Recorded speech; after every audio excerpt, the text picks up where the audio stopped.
Oh. Baiju wasn't in his shop. Oh, you're looking for Dr. Baiju. He's resting today, but he said to send any patients to the back room. Ah, okay. Thanks. We'll head on through. Please, show me your prescription. So many medicines.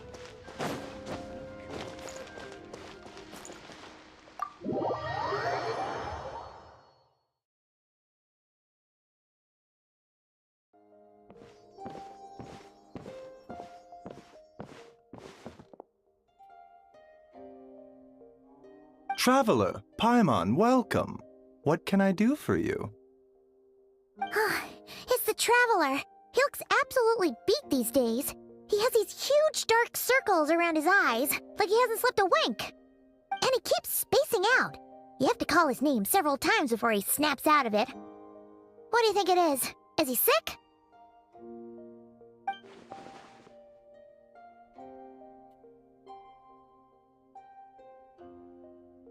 Very peculiar. In all the time we've been acquainted, this is the first time you've come to me with a health complaint. Come, let me take a look at you.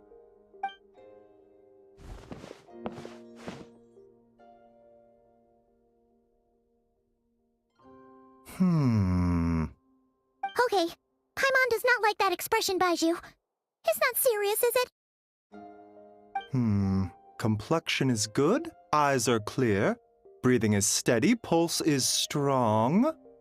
Physically, you appear to be in good condition, Traveler. In theory, your energy level should reflect that. You should be feeling right as rain. Hence my concern. A clean bill of health is usually a good thing, but in this case, it likely means your situation is more complicated. Physical illnesses come with detectable symptoms that can be used to diagnose, medicate, and cure the condition. But afflictions of a non-physical nature, they fall outside a doctor's realm of expertise. Huh? What do you mean, non-physical nature? Curses, dark magic, it's hard to say.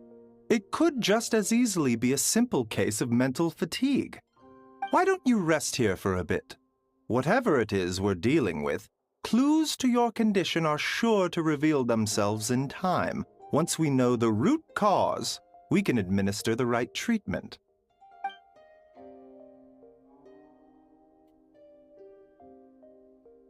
In the meantime, Changsheng and I will review the relevant literature for afflictions that present with mental fatigue.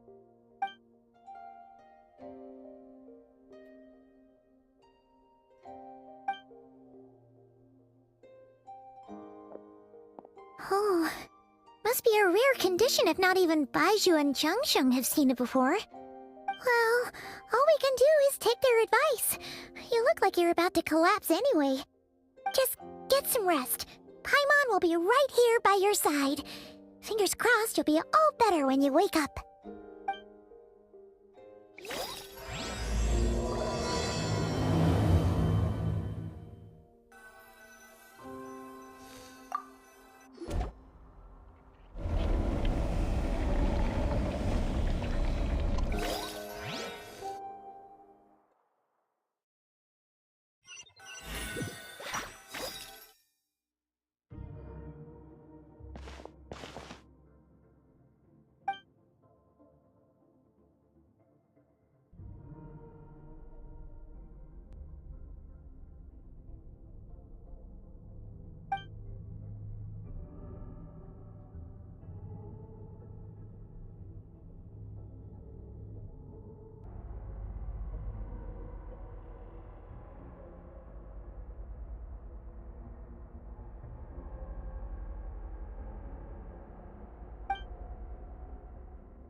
Traveler! Traveler! Rise and shine! Time to wake up!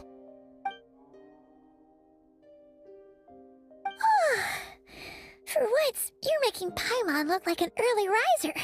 It's already afternoon. A cut! What? Did you scratch yourself in your sleep? All right, let Paimon take a look. Nope, nothing there. Wait, did you have a nightmare? Okay, don't panic.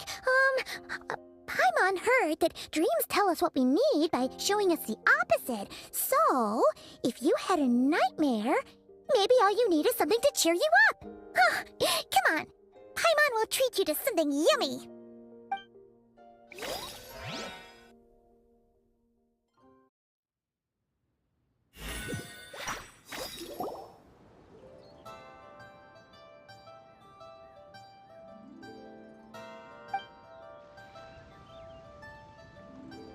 What?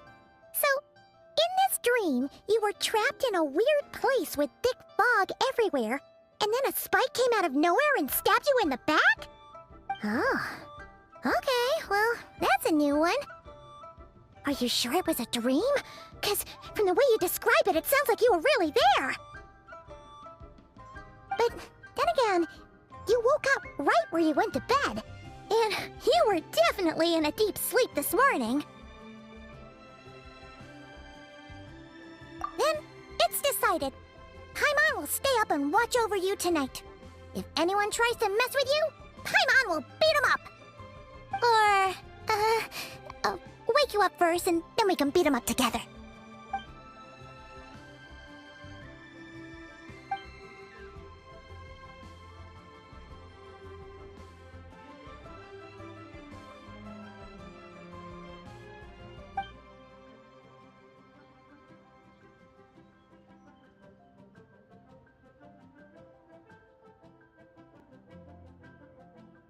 Something is missing.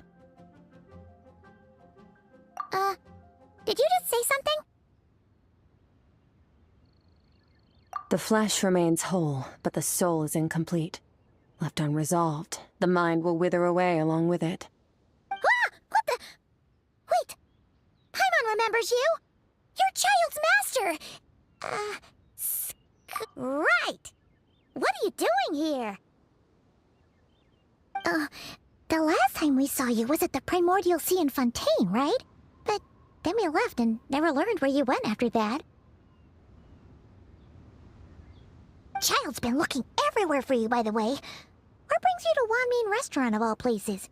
You came here looking for us? And were you the one behind that hocus pocus just now? Tell me, what is it that you saw? Tight-lipped, huh? I suppose that's fair. You, I'll take a glass of wine.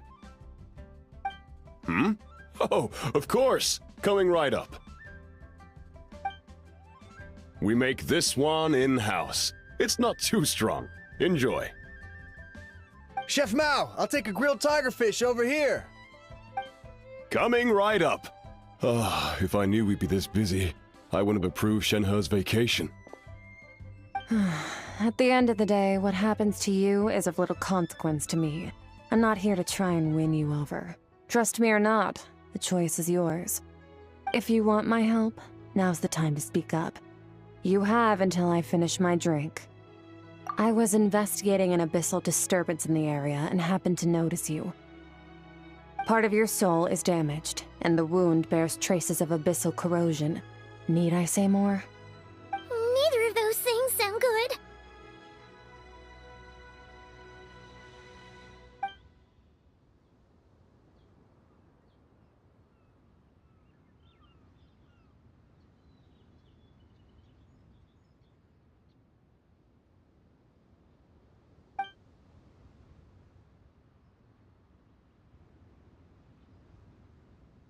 Well, should we trust her?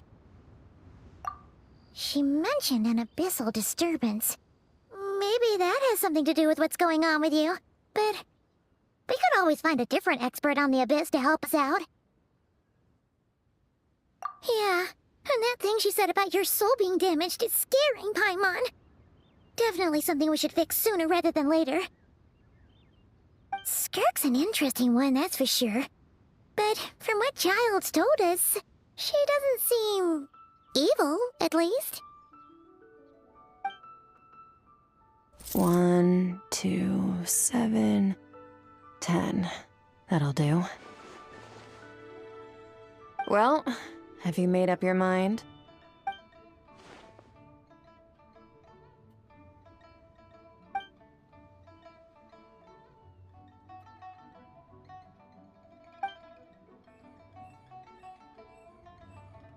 So, that's all we know, Miss Skirk. Ma'am, can you help us?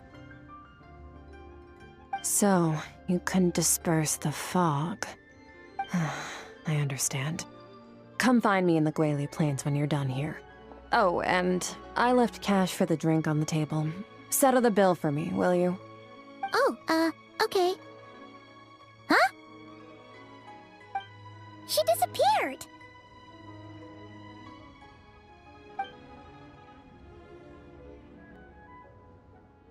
Wait, hold on. You overpaid. Here's your change. Oh, no. This includes the drink, so it should be the right amount. I didn't think you two ordered a drink. We didn't. It was that lady who came and sat with us, remember? You brought it out to her yourself. You sure? I could have sworn there were only 2 of you at that table. What? What'd you put in their dish, Chef Mao? Some kind of hallucinogenic mushroom? You got them seeing things. Seeing things? Wait, so neither of you noticed her? Young lady? About this tall, wearing a purple dress? She ordered a glass of wine! Oh, now you mention it, that vaguely rings a bell. And it looks like I did open the wine jar, so it must have just slipped my mind. In any case, that settles your bill. Come again soon. Coming! Okay, what was going on there? It's like they didn't remember Skirk being there at all. Even Paimon was half convinced we hallucinated the whole thing. But that Mora she left for us was definitely real. Oh, this whole situation is giving Paimon the creeps. But anyway, she told us to head to the Guili Plains, right? Let's not keep her waiting.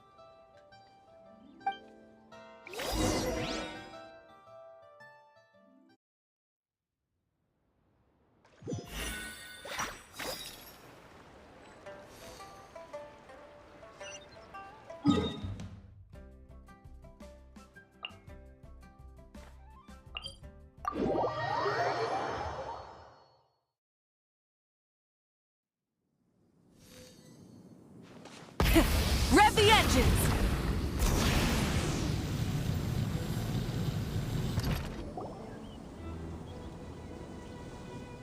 Whoa, what are all these rift hounds doing here? Huh, looks like they're collecting something. Huh. Let's go check it out.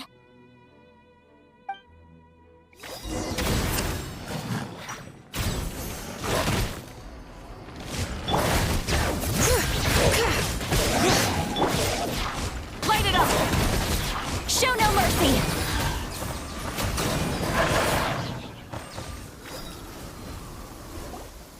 So, this is what they were collecting. It looks kind of like... Yeah. What is going on here?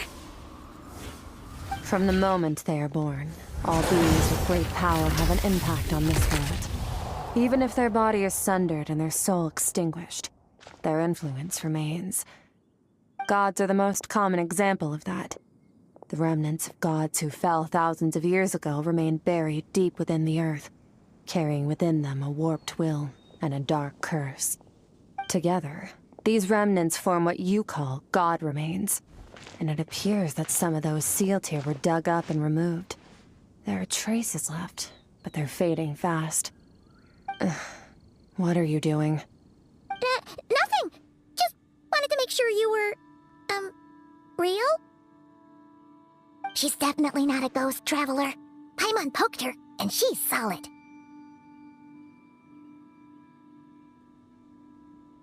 Your life hangs in the balance, and that's what you're fixated on? Strange set of priorities. It was just a trick to avoid being perceived. If someone notices me, those memories are erased. Simple as that. Unlike you, I have no desire to establish a connection with the world. The weak and the lowly have no right to remember me. They're lucky they only have a few missing memories to show for it. Now, can we please get back on track? Okay. Where were we? Right. The god remains. So, basically, there's now less of them here than there used to be, right? Isn't that a good thing? In our experience, god remains are 100% bad news. A lot of terrible things have happened because of them. Maybe it's a good thing by human standards, but power doesn't come from nothing, and it doesn't just disappear for no reason. The remains aren't just gone. They were taken. Very clever, Traveler. You aren't the only one who had something taken from you. There are victims like you everywhere. The only difference being, you can speak, and the remains cannot, so it went unnoticed. Something similar happened in Sumeru. Within the span of one night, countless consecrated beasts were slaughtered, and a large amount of the god remains buried in the desert went missing. Of course, god remains are just one of the targets. The culprit is chipping away at sources of power all over this world, including the Stella Fortuna above. Wait, you mean... the stars? Mm-hmm. 42 of them have died out in the past few months alone. In Conria, people believed that powerful individuals have corresponding Stella Fortuna. Even should that individual fall, their Stella Fortuna would not disappear, but gradually evolve into a new constellation. Yet now, stars are disappearing from the skies entirely, and it's not hard to deduce what's happening to the power they contain. Something has been leeching power from this world like a parasite steals nutrients from a host. And now, it's no longer satisfied with the remains of the dead. It wants you. This time, it only took a fragment of your soul. But next time, there's no telling how far it could go. No one knows. All I know for certain is this. Getting back what you lost will not be easy. Considering how much power this entity has stolen, it must be a god-level being by now at least. But that's not the real concern. Souls are fragile things, and yours could easily be crushed if you go up against it. So you're gonna help us, right? We're going to help each other. You are my ticket to uncovering this thing's true identity. Well, great! You seem super strong, and you know a lot about the Abyss, so Paimon will take it. Don't get all mushy on me. All I'm doing is helping you get back to normal after a sudden crisis. And I should warn you, getting mixed up with me can have unforeseen consequences. We're on very different journeys. You don't want to be in my debt, trust me. You help me uncover the truth behind this entity, and I'll help you recover what you lost. This is a transaction, that's all. You would do well to remember that. Now, come along. Yeesh! You'd think she'd be a little friendlier since she's agreed to help us. But nope, she's just like when we met her in the Primordial Sea. So cold. Well, whatever. If that's how it's gonna be, then she doesn't deserve our friendship. What she does deserve is a super embarrassing nickname. Ah! Paimon's got it. Frosty the Lavender Melon! Serves that Ice Queen right! Anyway, the important thing is that we get that piece of your soul back. So, let's follow her and see what sort of plan she's got.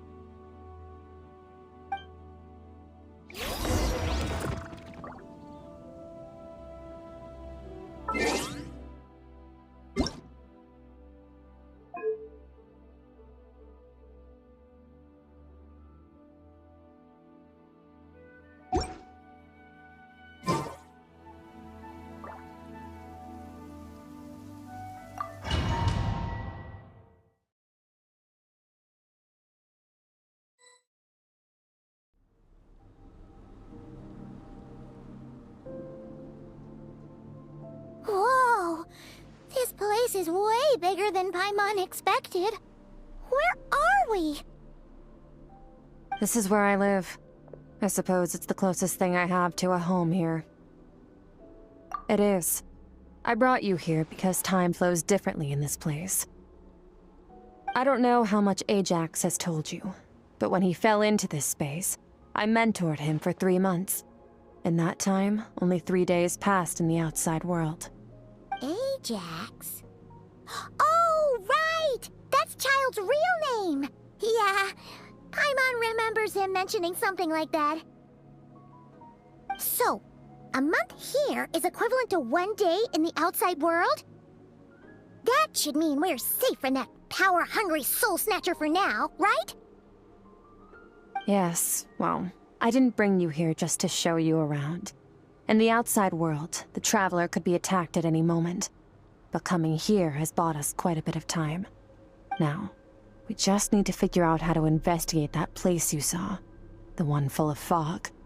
Both your description and the abyssal disturbance I felt point to that space having some connection to the Abyss.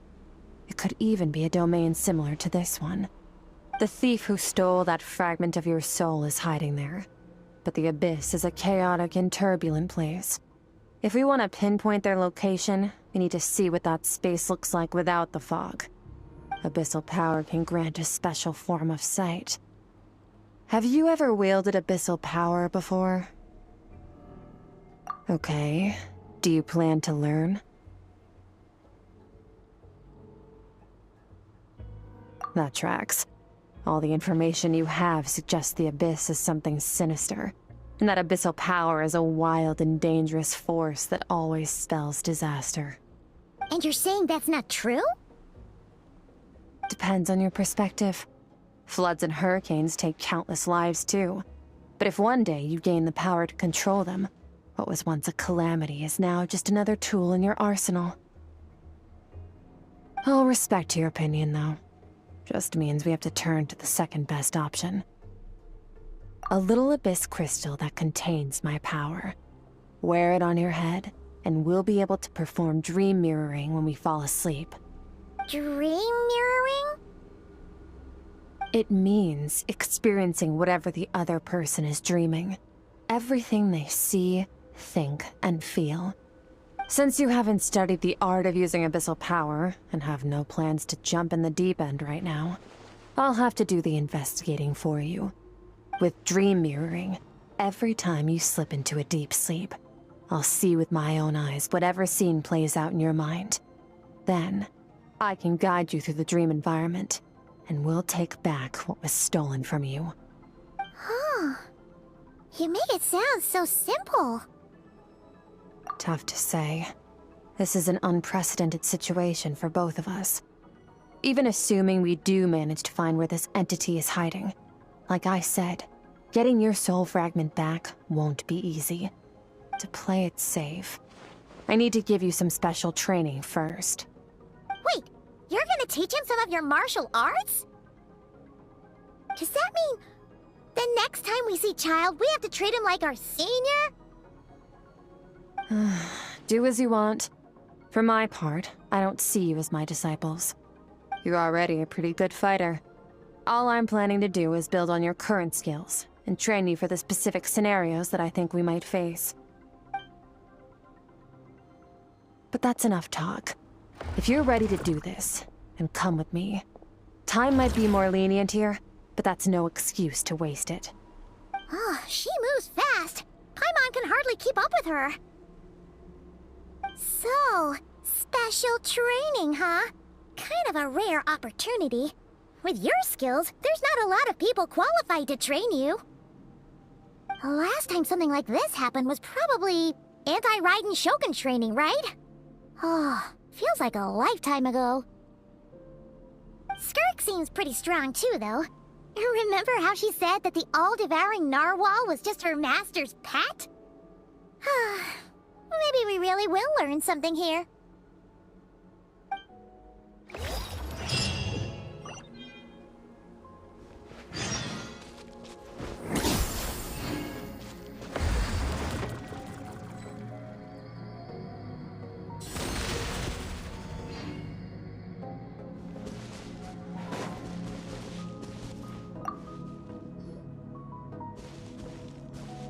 Ready? Bring it on! Your training will be split into 3 stages. Testing your blade work, elemental abilities, and reasoning skills. We'll start with blade work. You're no rookie in this area, so I won't bore you with the basics. During your long journey, you've no doubt sparred with a lot of talented sword fighters. Consciously or not, you'll have picked up all kinds of techniques from them. You bet! There's Kaya, Master Jean, Kuching...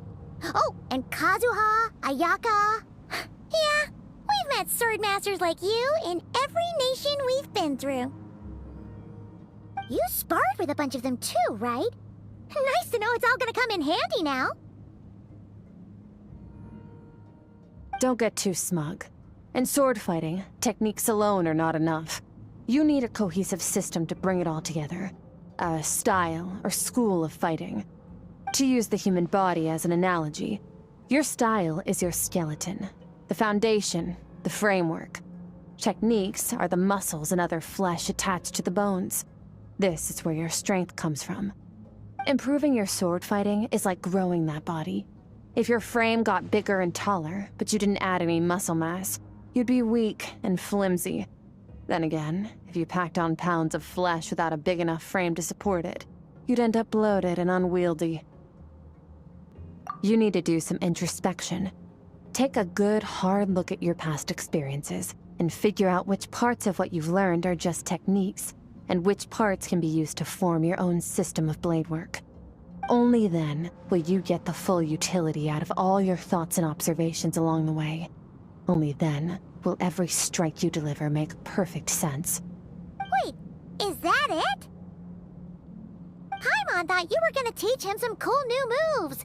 Like when you went swoosh and opened a tunnel to another place.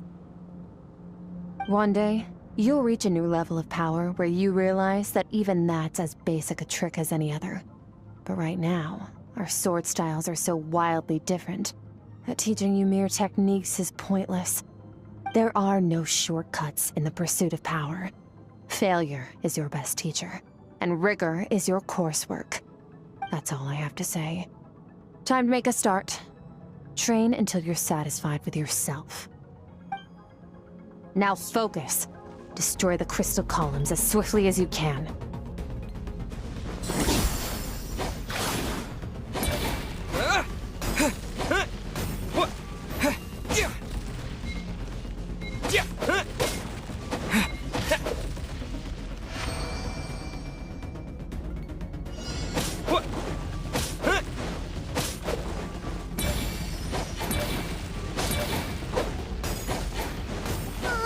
This is making Paimon's head spin.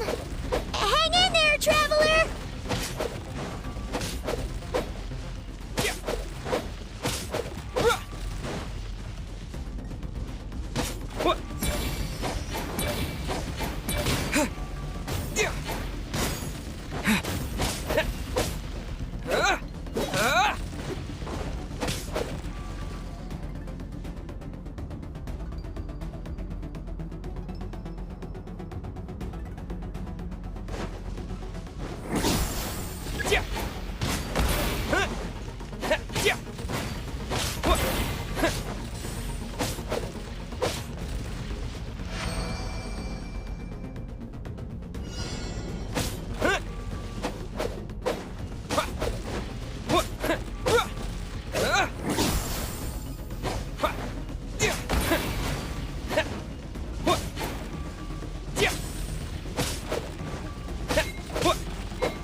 Stay calm.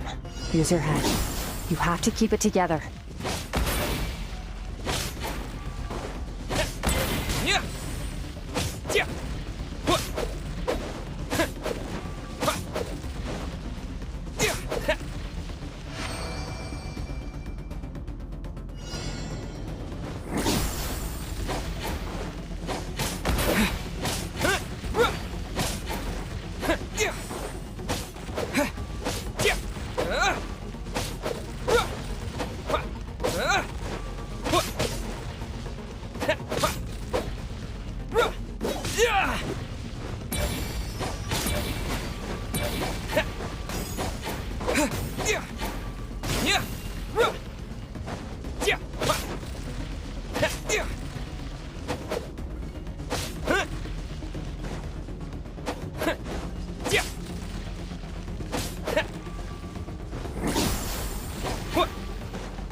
This moment will be frozen in time.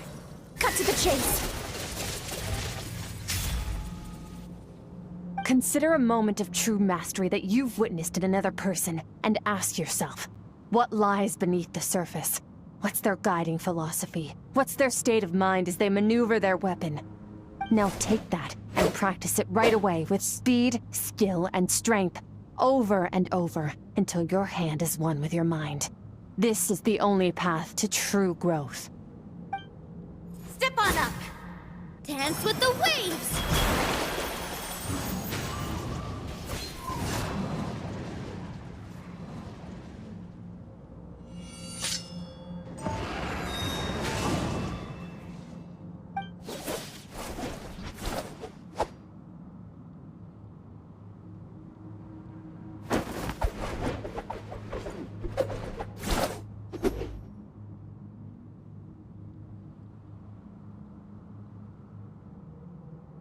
If you start to tire, empty your mind, but do not stop.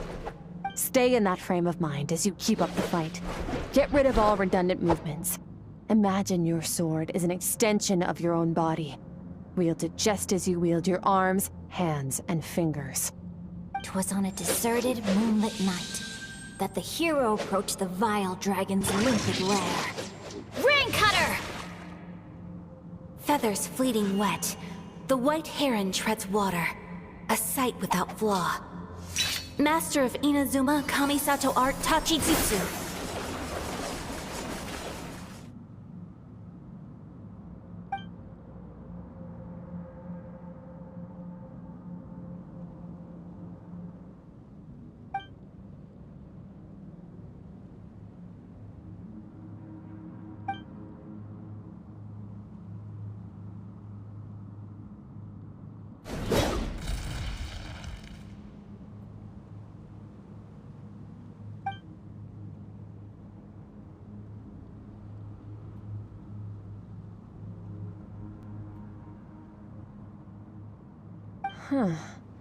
Looks like you've made some real progress.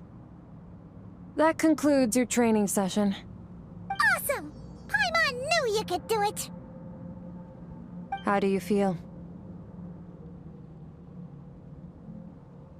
As you should be. Time flies when you're training hard. You've actually been going for several days now with no rest. Yeah, meanwhile Paimon's had a whole bunch of naps. But you were so focused, she didn't want to interrupt you. Go get some sleep. I'll be doing the same very soon. Let's hope you see that foggy place in your dream, so I can get this investigation over and done with.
Skirk, why are you skipping classes again? We've talked about this. 'Cause he's a crabby old man, and he's a boring old man. I don't like going to his classes. Excuse me. You shouldn't talk about your teacher like that. It's very disrespectful. All right, let's not get into a big fight about this. Skirk's learned what she needs. There's no point forcing her to sit through more classes if she doesn't want to be there. But I'd still love to hear about what you got up to yesterday. Why don't you tell your dad all about it? I went diving, and I saw this huge fish. I never knew they could get that big. It looked kinda dumb, though, with that stupid big fat head. I tried to shake its fin, but it just spat water at me. Oh, and today, I'm gonna go to that prairie up north. There's supposed to be this giant bird there that can spit fire. I bet if I climbed on its back, it could fly me all the way to the stars. Then I suppose your old dad should get one as a pet too. Otherwise, how are you gonna hear me call you for dinner up there in the stars? When it's time to eat, I'll come back on my own, Zilly. Anyway, gotta go. Bye, Mom. Bye, Dad.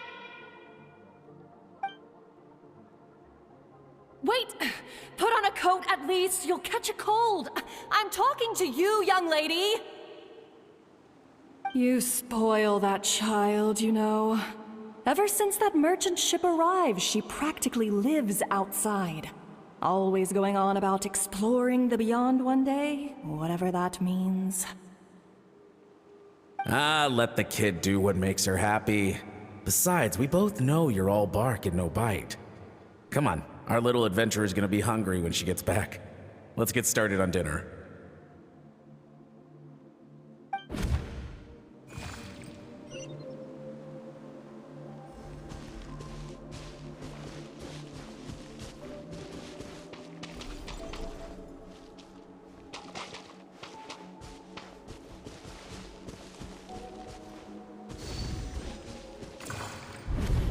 The stars shimmer high above.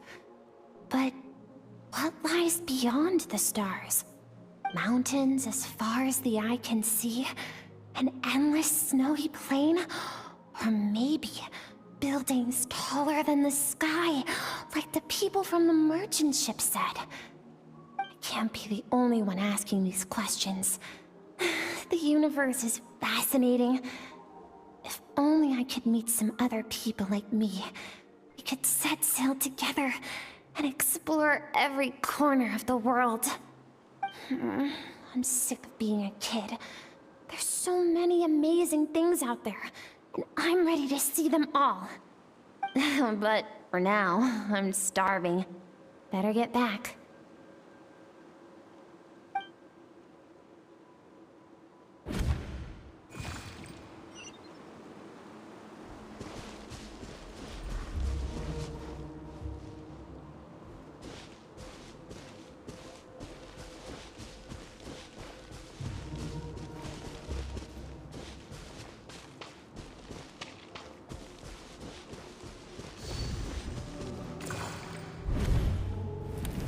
Don't let a single one of them get away!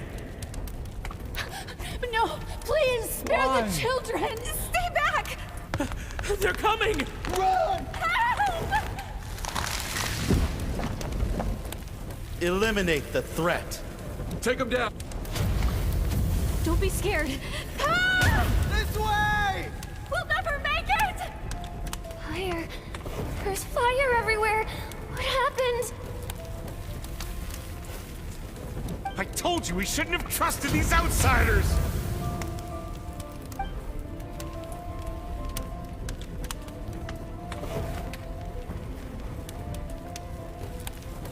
Why are you doing this? What did we do to deserve this? We welcomed you with our finest food and drink, showed you the best our home has to offer, gifted you cloth dyed by our own hands. And this is how you treat us? Run! Save yourselves! Captain, Zone 3 is clear and we have Zone 2 surrounded. Begin extermination. Remember the orders from upper command. No one is to be left alive. Rest assured, sir. We have enough munitions to annihilate these savages and burn their entire civilization to the ground. Good. The only ones who put up a real fight are that man and his wife, correct? What's their status? We shot the man in the ankles and the wife broke her wrist attempting to fight back. They won't be doing much more fighting. They're holed up in their home for now, but they won't last long. To prevent them from making some kind of last stand, we're planning to clear out the other zones first so we can send a bigger squadron to surround them. Well, well. Turns out some of these beasts do know how to use their claws. Now the threat these savages pose will be undeniable. Let them cling to what's left of their lives for a little longer. Once the other zones are cleared, I'll cut off their heads myself.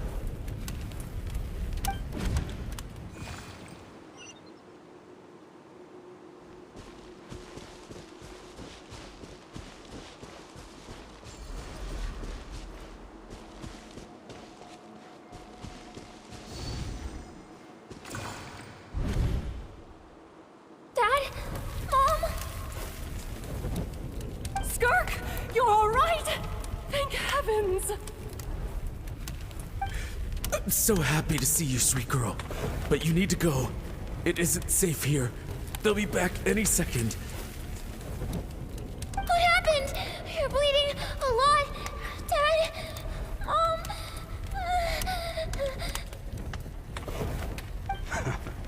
This is the place.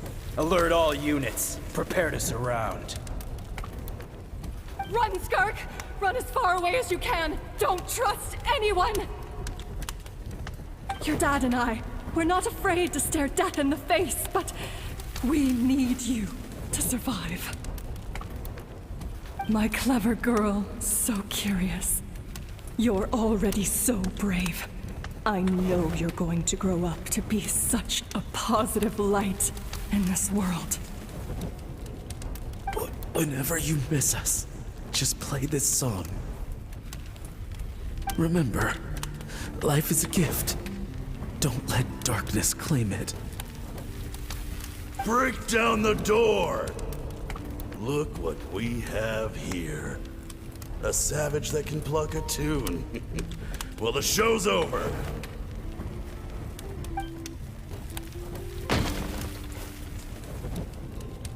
You! Stop singing! Shut it! I said shut it or I'll make you! Fine. Have it your way!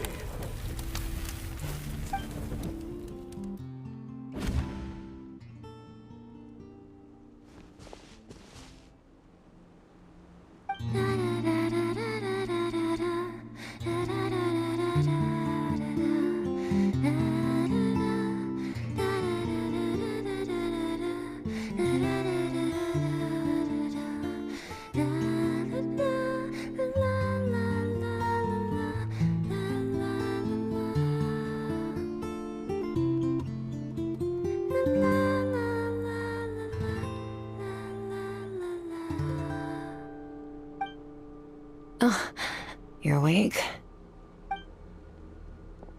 I found a few clues while you were asleep, but it's only a start. Now, time for the second stage of your training. This time, the focus is elemental energy. Come find me when you're ready to begin.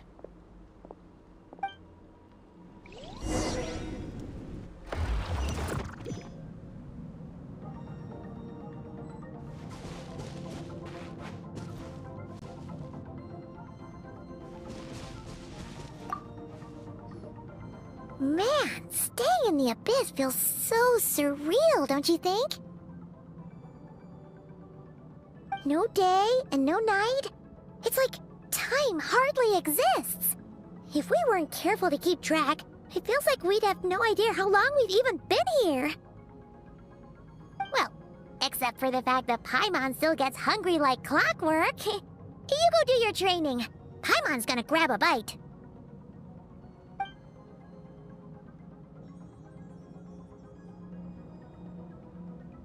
The way I see it, the pursuit of power is divided into 3 stages. The first is mastering the use of standard weapons. Next is learning how to harness natural energy. And after that, you're free to challenge even higher dimensions. The natural energy of Teyvat is, of course, elemental energy. But that's not my area of expertise. I draw from a different source of power. Abyssal power, yes. Also known as the power of the Void Realm. My master, Sertologi, is a true expert in that area. After all, he was one of the group of 5 that infamously stole the all-encompassing power of the Abyss. An act for which the people of Conria gave them the epithet, the 5 Sinners. The elemental energy of Teyvat, on the other hand, is derived from the power of the Light Realm. These 2 forms of energy exist in direct opposition to each other. Suffice to say, there's not much I can teach you this time.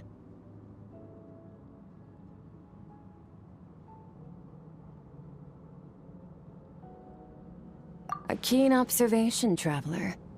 Call it respecting local norms. The Abyss stands in direct conflict with the will of this world.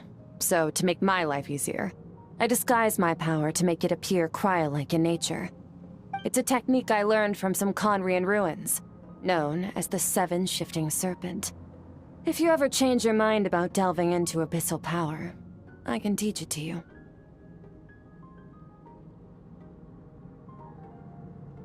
So I've heard. You seem to have a knack for removing abyssal power. But is purification really what's going on there? Like I said, power does not simply disappear. Just thinking out loud. Let's focus on your elemental training. That's what's gonna help us if the situation gets tricky. True growth comes from adversity, but only if you make the choice to pick yourself up again every time you fall. So, it's time to push yourself to the limit, and then keep pushing. This is the only way to advance at pace. Use the power of Animo to clear the field as fast as you can.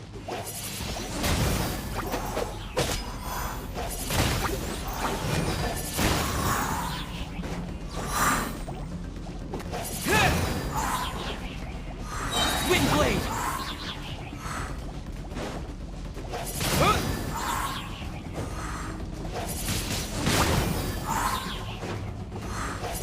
Windblade!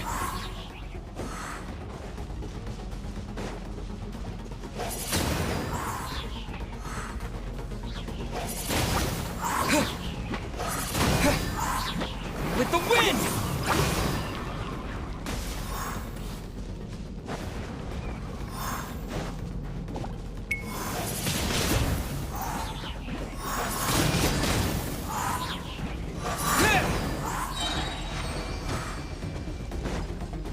Observe your surroundings. Look for things you can use to tilt the scales of success in your favor. Windblade! Disappear!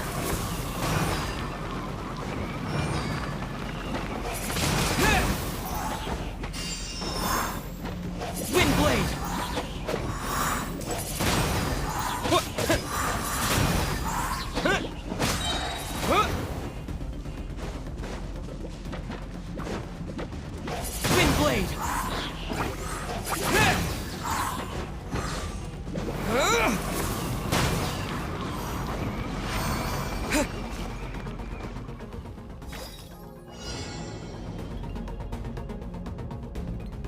Use the power of Hydro to destroy the spikes.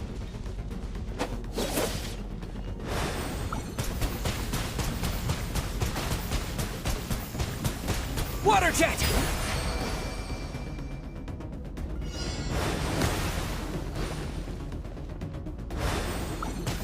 Faster. Don't give them a chance to strike you. You need to be quicker than you were in your dream. You can't afford another injury like that.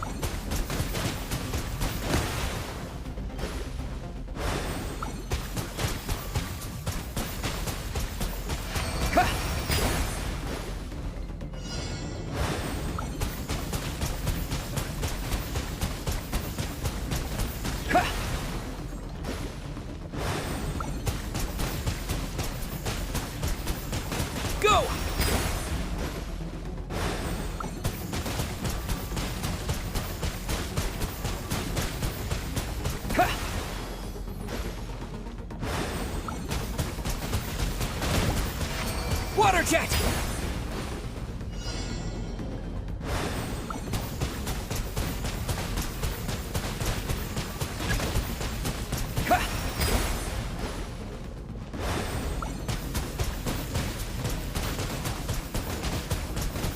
Water jet!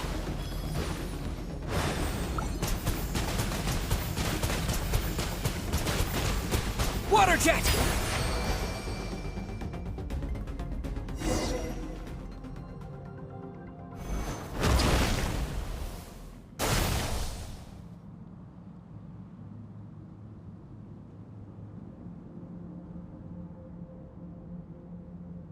You need to understand what makes you special. The ability to wield elemental energy without a vision and switch between the elements at will. It means your aspirations need no approval from the gods. Your power is not bound by the rules of this world. So be bold. Do not be afraid to chart your own path.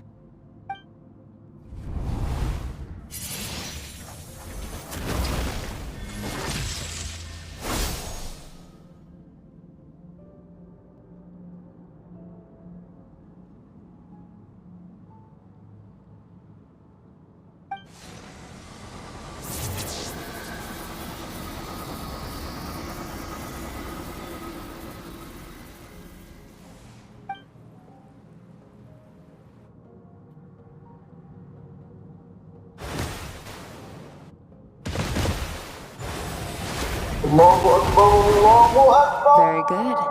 It seems you've reached a deeper level of connection with the elements.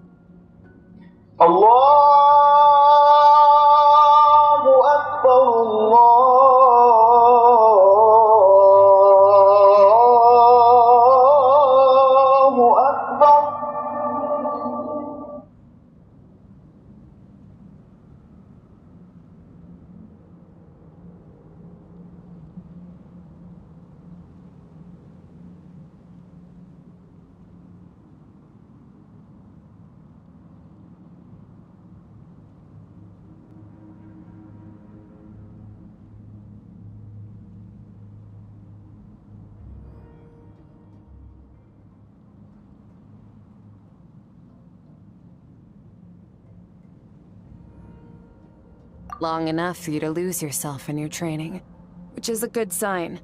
Relentless practice with the elements has drained all your strength, but it's also what allowed you to make progress. Get some rest. When you wake up, we'll proceed to the final stage of your training.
What is the secret to power?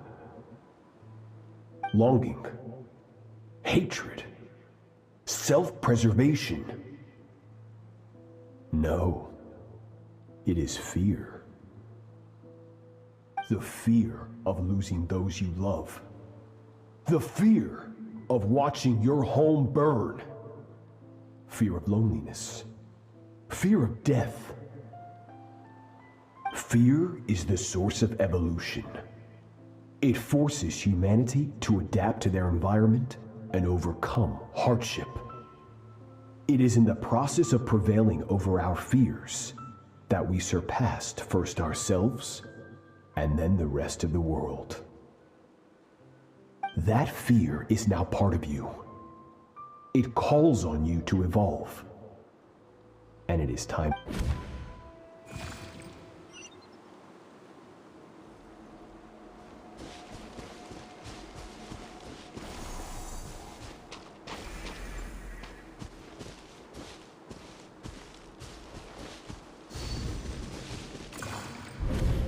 Any minute spent missing home is a minute wasted. Practice your sword work instead. Do not make me tell you twice. But, Master, I can barely lift the sword anymore. If I keep going, I feel like my wrist is going to break. So it has not broken yet. Then pick up your sword and keep practicing until it breaks. I want to hear the cracking and splintering of bone. After all, bones can always be reset.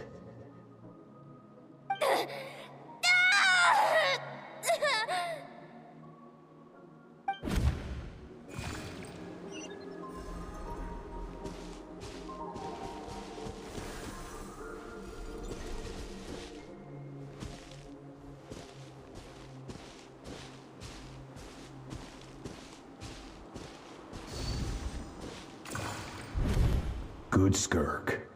Once again, you survived. How do you feel? Cold. In pain. These are signs that you are adapting to the abyss. Each time the flesh is torn and the spirit crushed, each time you claw back from the brink of death, you become stronger. I now understand why these people sought to destroy your homeland. Your potential goes beyond even what I could have anticipated.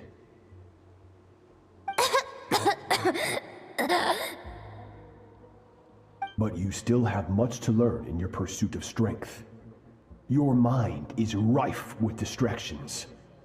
From now on, I shall show no mercy in your training.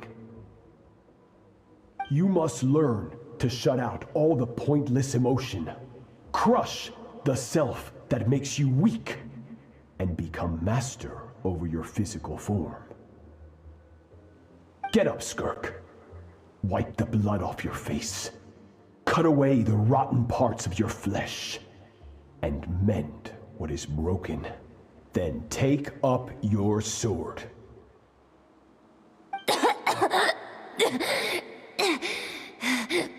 Yes, Master.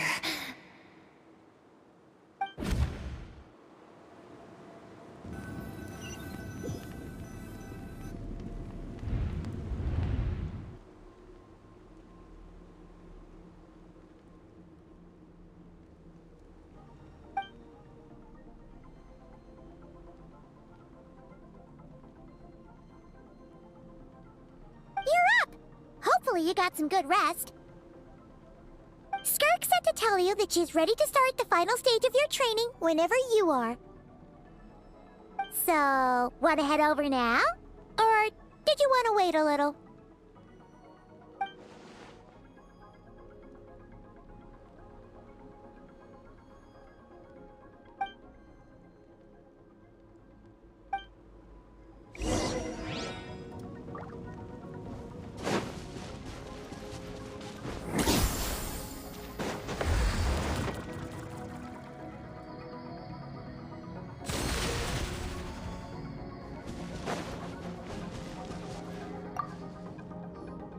From your training so far, you have gained better command of the sword, and more control over your elemental abilities. That's only part of it. Experience is the real teacher. Your journey, the friends you have made, the dangers you have faced. These have taught you more than I ever could. Now, it's time to focus on how you react under pressure. You must be able to think rationally, even in unpredictable combat situations. To simulate this, I'm going to attack, and you're going to block. Ready?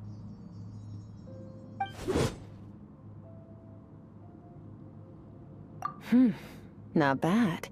That defensive stance looks near unbreakable. Just like your sister. Huh, that reminds me.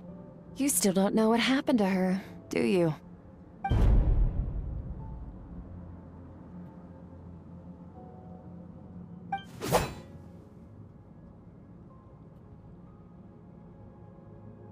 no fair! That's cheating! You think every opponent has the same moral code as you? You can denounce their deplorable methods all you want, but only if you live to tell the tale.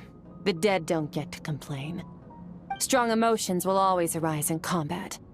Anxiety, anger, fear. But a true warrior is never at their whim. Only when you are free from the influence of emotion can you make the right choice, no matter the situation. How amusing. Almost sounds like you think you know me. But you don't. You can choose your own path. We are not the same. Let's begin. Try to use reason over emotion. Make the most rational and advantageous decision in any given moment. This is your final training session. Look alive. Same drill as before, but this time I'm going to interfere. Hold your focus.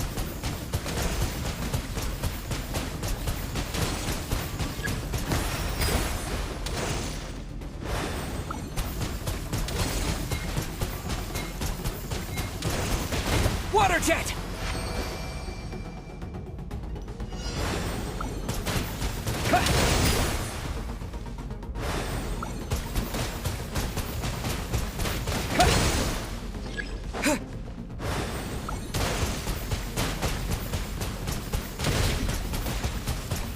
Go!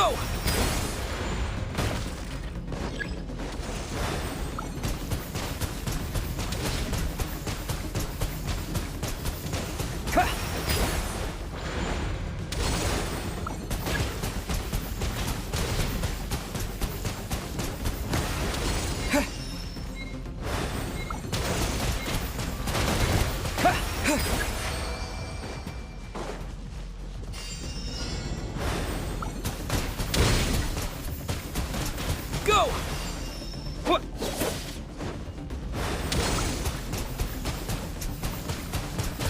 Water jet! Go! Yeah! What? Yeah! Yeah! What? Water jet! Water jet!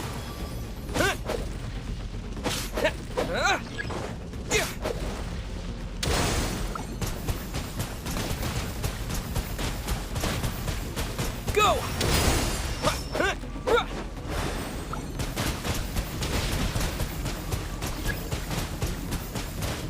Go!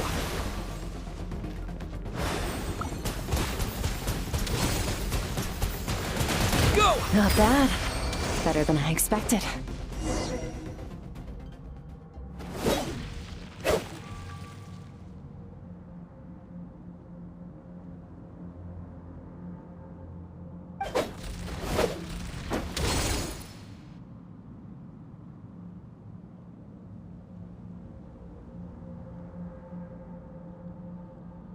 You're getting the hang of it. The first step to controlling your emotions is controlling your mind. You want a unified train of thought. It all comes down to focus.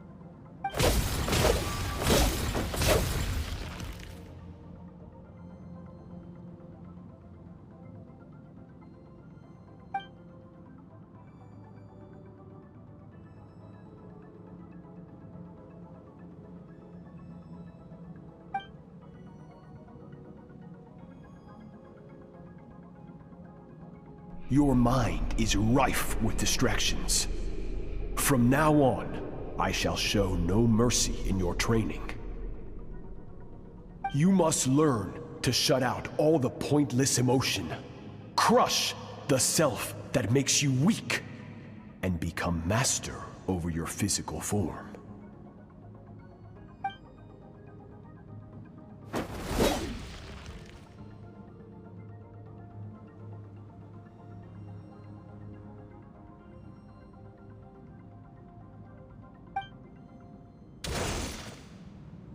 Stop. Let's pause here. One look, and I can tell your mind has wandered. That's to be expected. There's a limit to how long a human being can concentrate on one thing. Staying calm and focused sounds simple in theory, but in practice, it's more demanding than sword work or elemental abilities.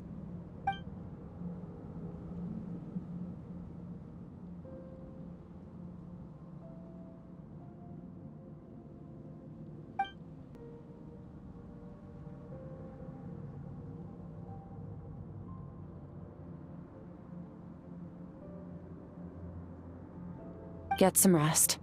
No point training further if you're already dead on your feet. Like I said at the beginning, the only goal of this training is for you to reach a point that you're satisfied with. You managed to push past your limits, which is a good start. You can be proud of that, and sleep well knowing that you've earned it.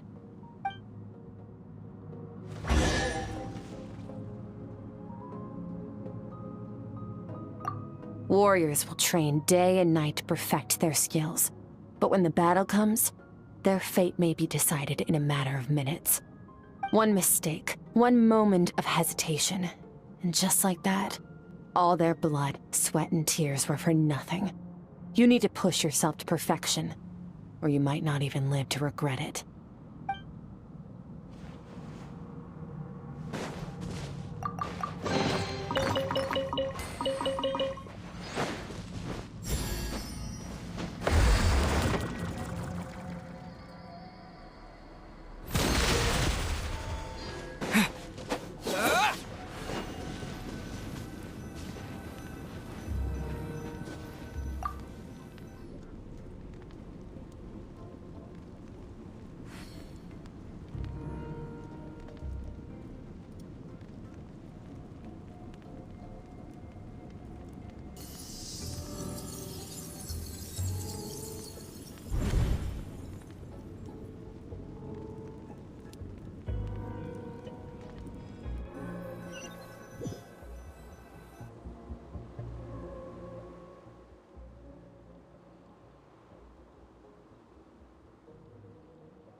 Skirk is amazing.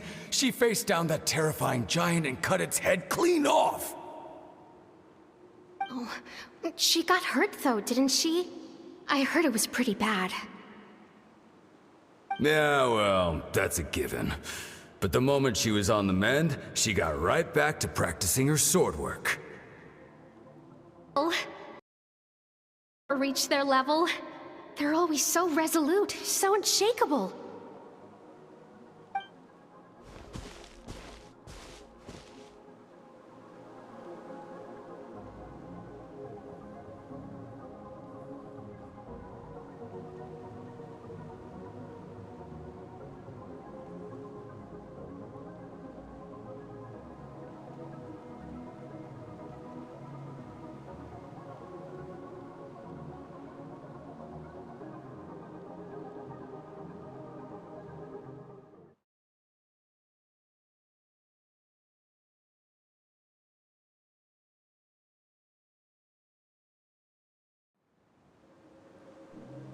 Skirk is amazing.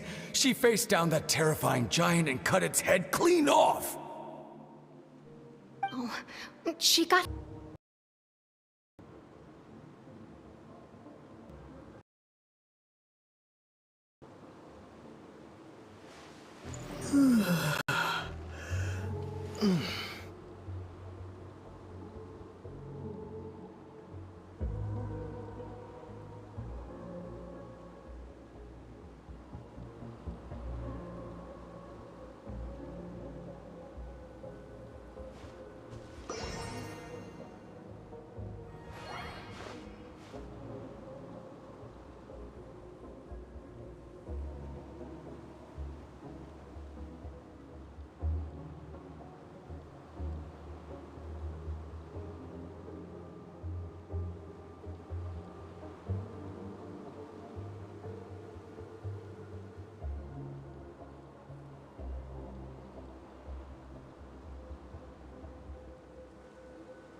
Pathetic. You're not even trying.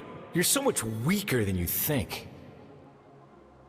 Skirk, have you become a positive light in this world?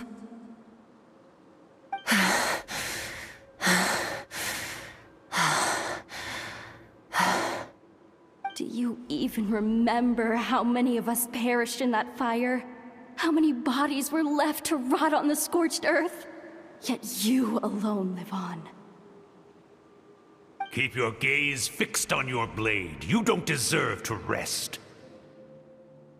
I have so many questions. I just want to jump in a spaceship, explore the whole universe, and get answers from the stars. I just need to wait till I'm grown up. Then, I can do anything. Now, you must bid farewell to who you were in the past, and become someone stronger. Run! Skirk! Run! Only death awaits us here. Keep running, and don't ever look back.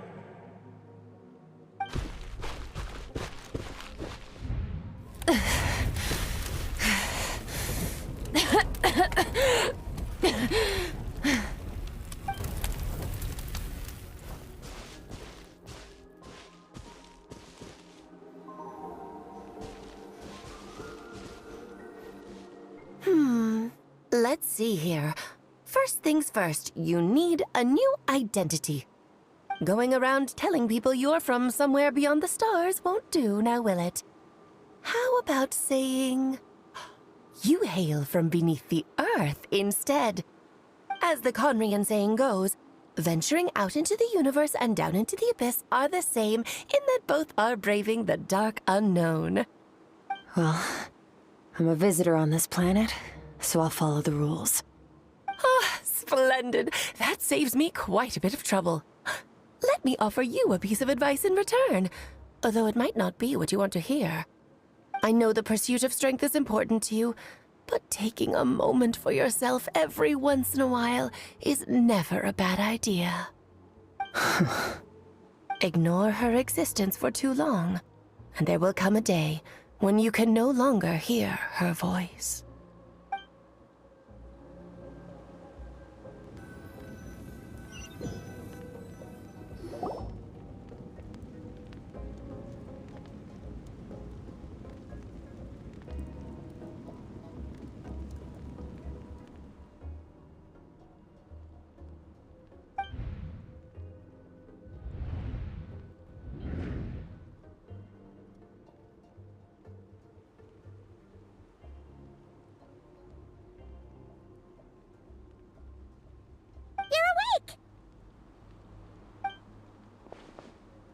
You must be starving, right? Ta-da! A barbecue feast just for you! Of course you are! That's why Skirk and Paimon got this all ready for you. Dig in, before it gets cold. Ah, well, if you're around someone long enough, it's bound to happen. Plus, Skirk can cook. So, Paimon decided she can forgive the whole Ice Queen thing. Paimon's not one to hold a grudge. Here's an idea. Let's save the chit-chat until after the meal.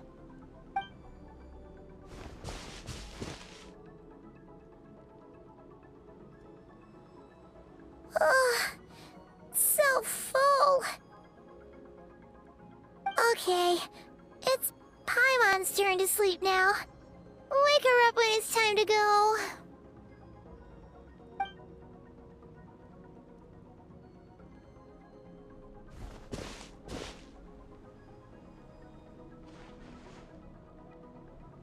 I have good news. First, your training is complete. You have what it takes to wield immense power. Now it's just a matter of putting it into practice. Continue to learn from your journey and hone your skills against formidable opponents. Second, I've located the culprit we've been searching for.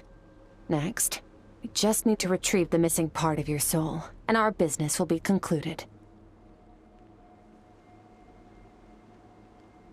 When Ajax trained with me, he once told me he was bursting with questions.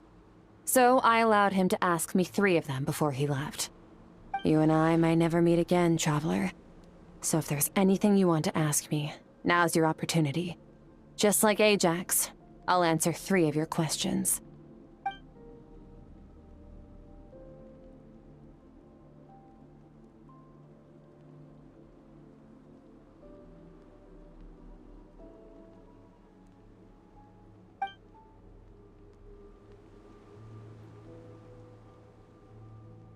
Okay, not the angle I was expecting. What makes you ask that?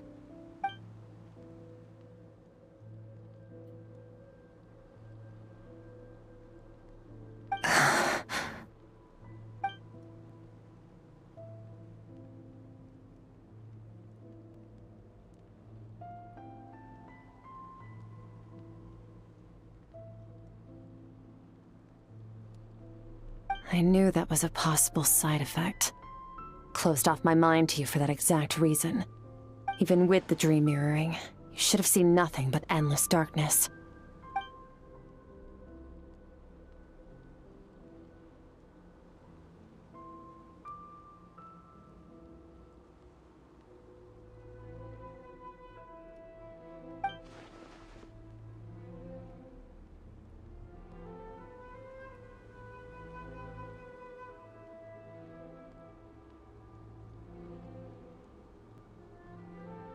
Whatever.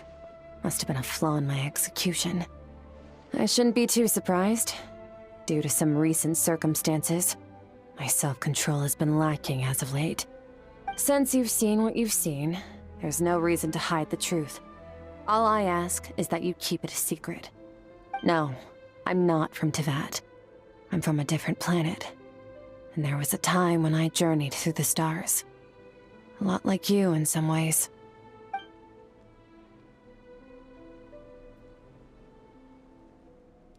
No, we're different in that respect. You're influencing the fate of this world.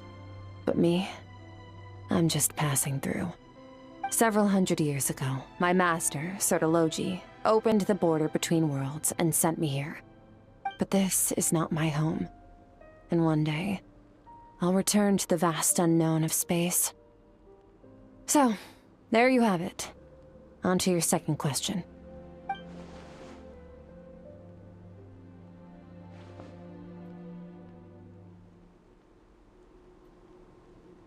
To become stronger. For certain reasons, I need to bridge the power gap between me and my master as quickly as possible. But first, I need to understand the source of his strength. To do that, I need to follow in his footsteps, walk the path he once walked. And somewhere along the way, I'll find out how to defeat him. That is my sole focus and purpose. Okay. You have one question remaining.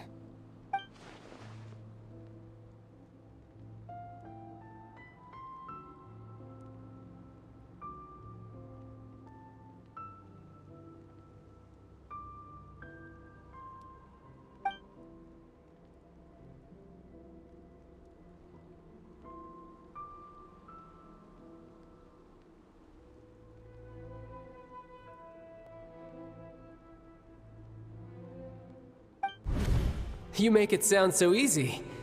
Ever since the incident I experienced there, I've never stopped searching for Master Skirk and that unknown abyss. But it's been years now, and I've still found nothing.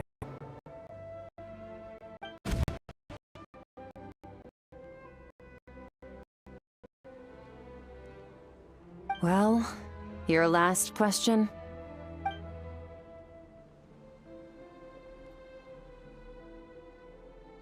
Ajax. His situation is different than yours. Before you ever crossed paths with me, you'd already encountered many formidable people, studied their techniques, and developed your own skill set. So, during your training, all I had to do was build upon that foundation. But Ajax was so young when he came to me. They're role models. In the long run, that would only hinder his growth. Once Ajax has enough strength in his own right, I will allow us to meet again. Until then, let that motivate him to reach his full potential.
Unlike you, I have no desire to establish a connection with the world.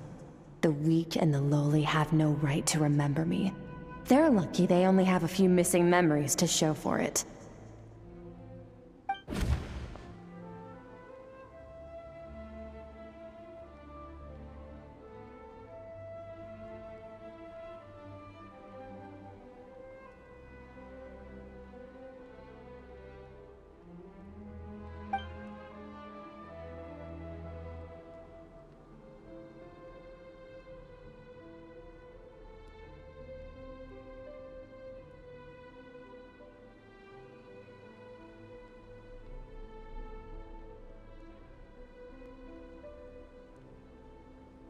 Wake up your companion. It's time to go. Oh, and everything I just told you. Best keep it a secret from her as well.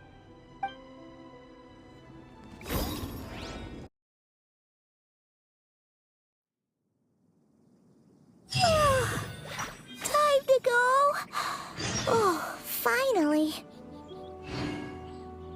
Where are we headed? Just follow me. I'll open an abyssal rift close to the culprit's location. It will take us to where he's hiding.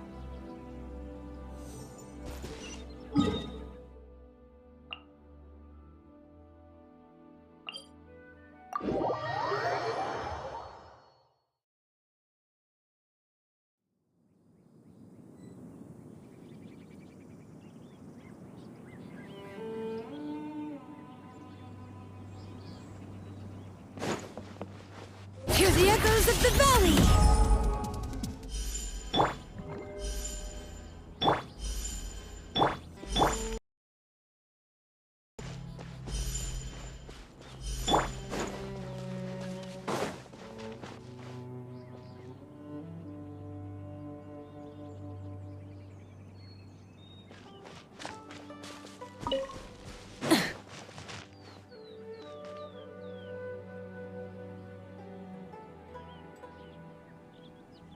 Rise with the sun!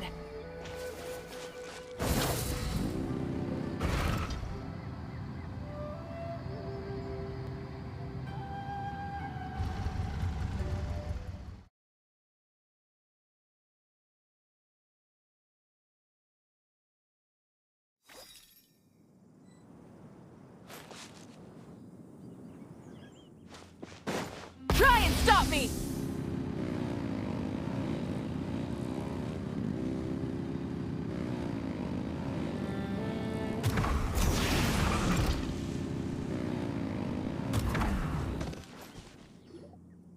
Wait, this is near the chasm, right? Yes. If we enter from here, we'll be able to reach that place from your dream. You have some experience with abyssal domains by now, but still, this is someone else's territory. Best to proceed with caution. Don't worry, Paimon's an expert at hiding behind other people for safety. Oh, but, that means you need to stay safe, traveler. All right. Remember your training. Time to put it to use.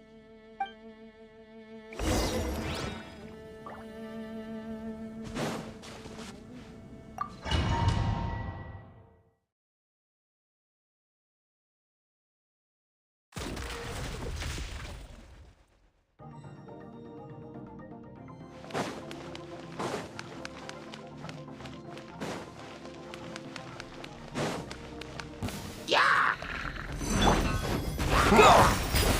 Yeah! Go!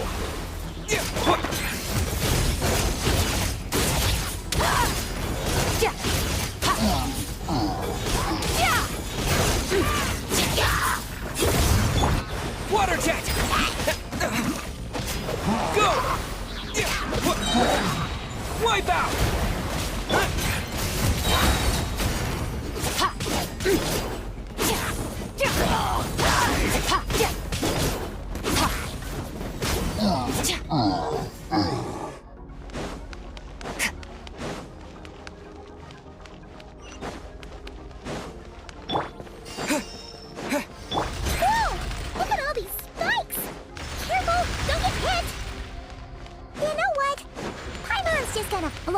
behind you.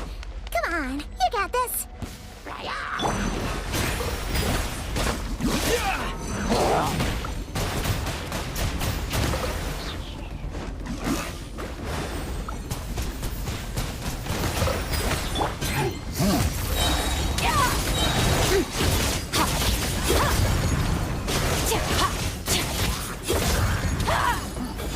Hey, what are you two doing here?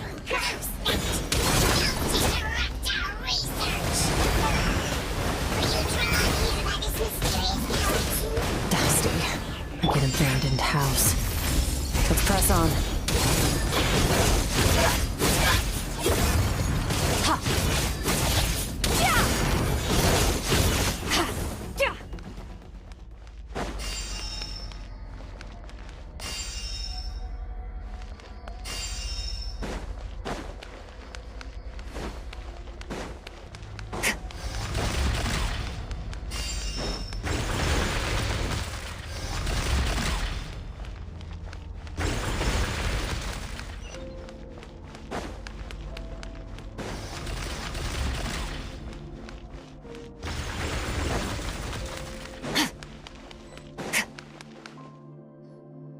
Oh, looks like this is a dead end. Did we make it to his hiding place? Ugh, this fog is making it impossible to see anything! This should be the place where you were attacked, Traveler. The missing part of your soul should be nearby. Can you sense where it is?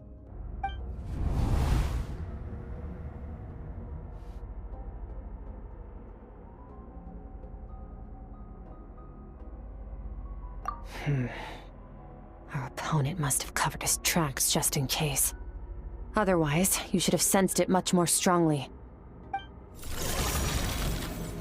Hold on! Look! The spikes are back! Stay calm. Let's hold back a little. Give our enemy some wiggle room so we can see what we're dealing with.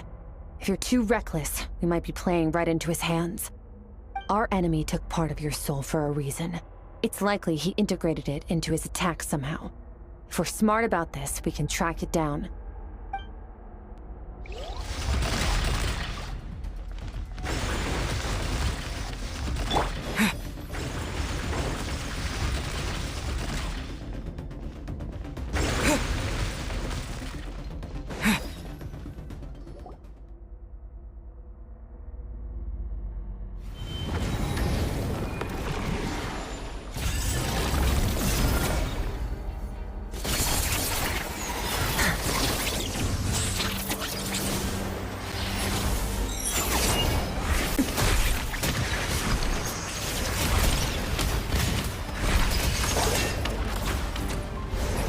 From the start, the attacks have been focused on me. Trying to break through my defenses? I see.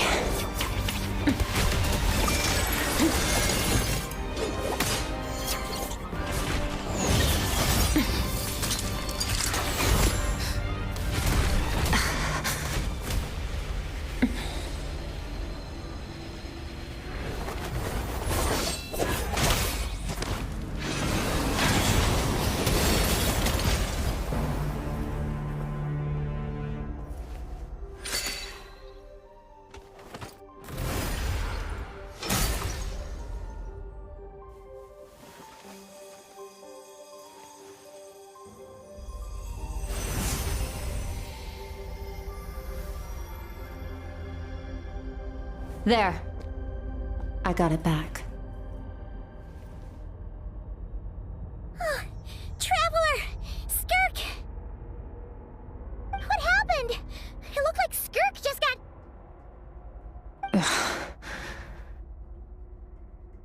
In the Guili Plains, you asked me why this enemy chose you as his target. Now, the answer is clear. It's not just the fact that your strength is impressive. It's also because of your ability to, as you put it, purify abyssal power. Whatever that actually means.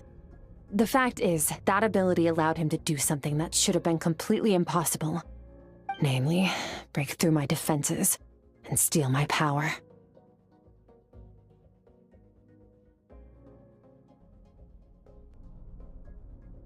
No. He couldn't have known I'd come to his domain. He only stole your soul fragment because he knew the value of its power. I doubt he expected it to come in handy so soon. Call it fate, if you want. I believe that's the term they use in this world for arbitrary coincidences like this. In any case, it works to our advantage. Once I realized what he was using that power for, it gave me the chance to get back what you lost.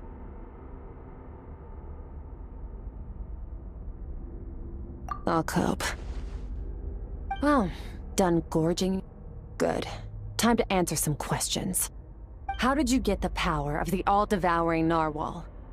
The all-devouring narwhal? Oh, of course! Paimon knew that spike thing looked familiar. It looks just like that narwhal's horn! I highly doubt you acquired that power through your own strength. Tell me I'm wrong.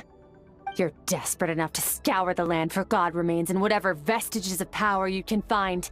That alone proves you wouldn't be able to defeat a creature like that. Which leaves one possibility. You know my master, the Foul, Sertologi. The Foul? Who dares call him Foul?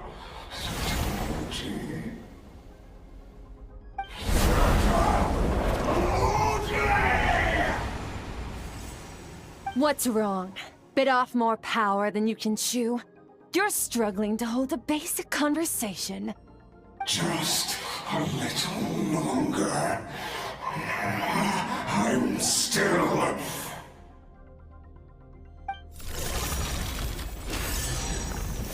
Look! It's back! Those obsessed with power will let it devour them before abandoning their pursuit.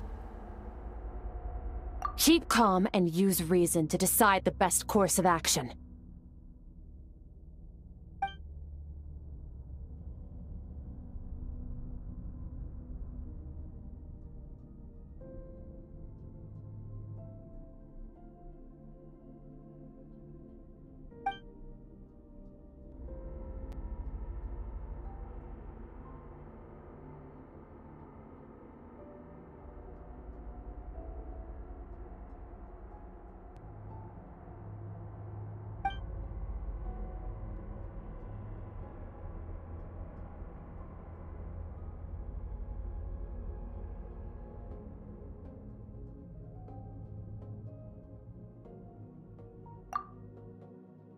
Wise decision. Final victory doesn't always come after a single battle. You've got your soul fragment back, so we both got what we came for. Let the enemy draw breath while he can. It won't be for long. Get us out of here, traveler. You'll need to lead the way this time.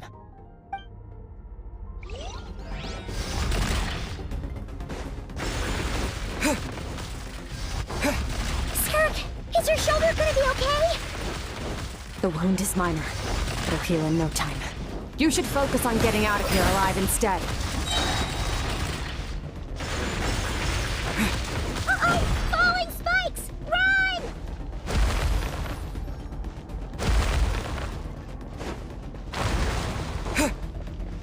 Wipe out!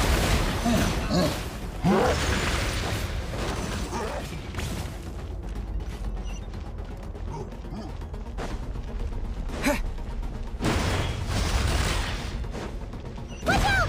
Looks like this place is about to collapse!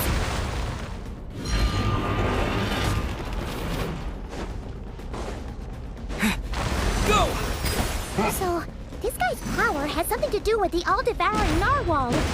Did you know that all along, Skirk? I had my suspicions. That's why I decided to investigate in the first place.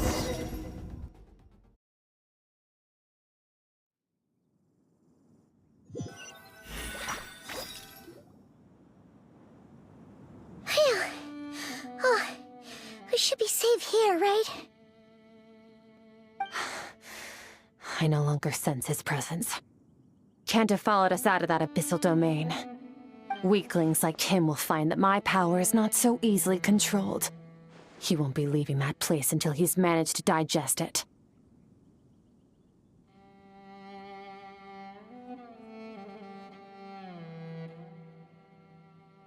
You seem surprised.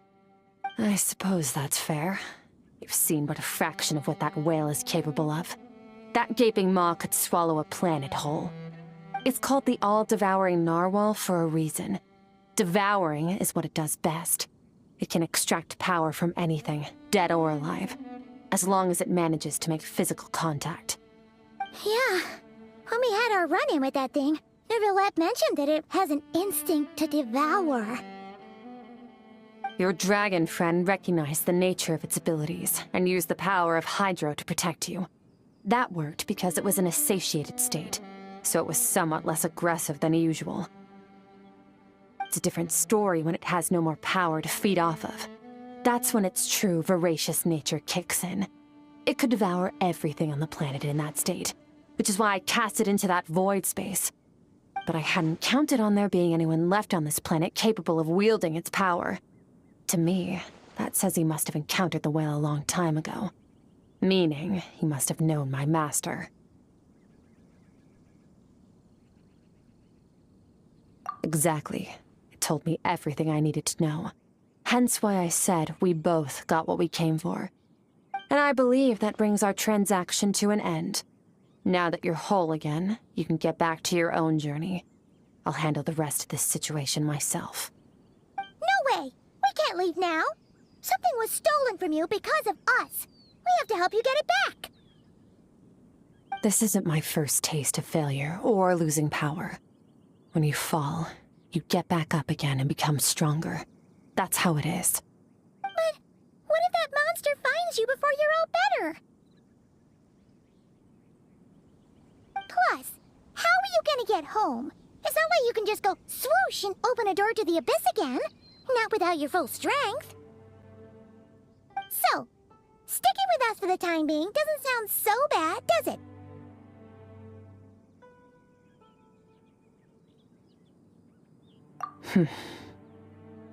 Fair enough. Then take this. What is it? A bag of Mora. Nothing in this world is free. I know that much. I'll leave the planning to you.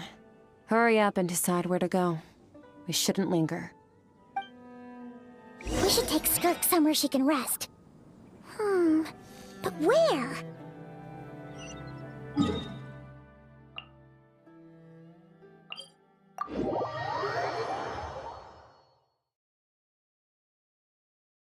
Paimon gets the feeling Skirk wouldn't like being around a lot of people. Oh, wait!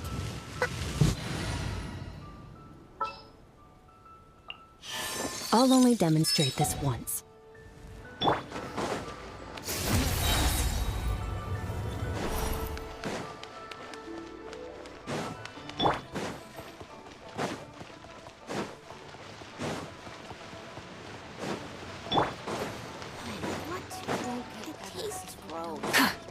Burn it down!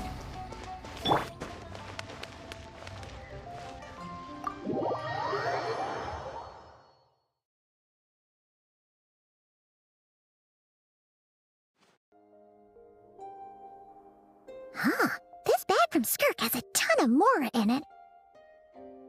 Does she have a job or something? Wait, no. After what we saw at Wamin Restaurant, that seems impossible. Can you imagine?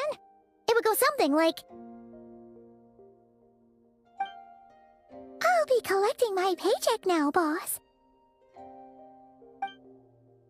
Oh, sure thing. Wait, who are you? Have we met? Can't hold a job if you make everyone forget about you. So, what did you do to get all this Mora? Claimed some buried treasure, took care of a few monsters that were causing trouble. Nothing untoward. It's safe to use. You heard all that? A sonorous voice like yours is hard to miss. I wouldn't be surprised if the sound of it traveled to the nearest mountaintop. Then, did you by chance happen to hear Paimon's little, joke earlier? You mean when you called me Frosty the Lavender Melon?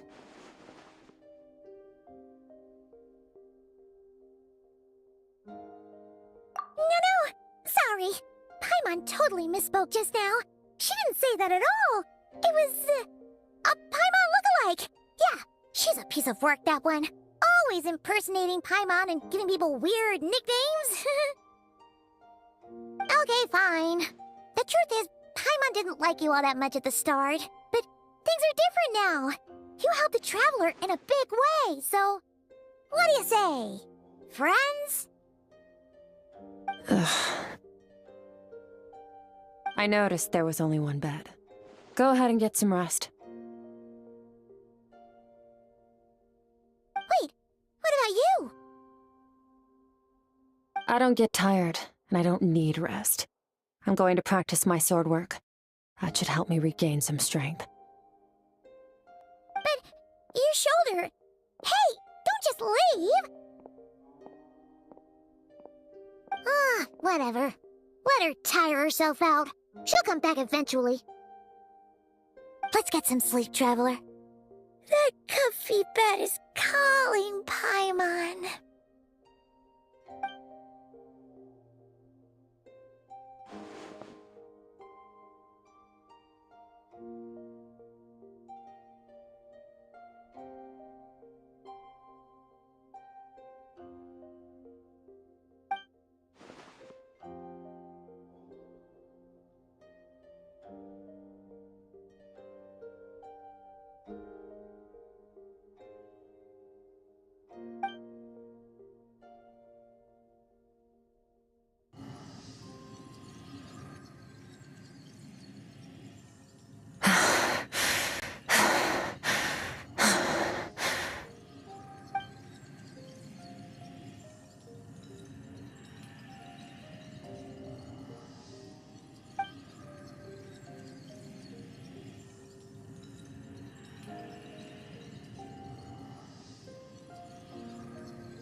Quiet.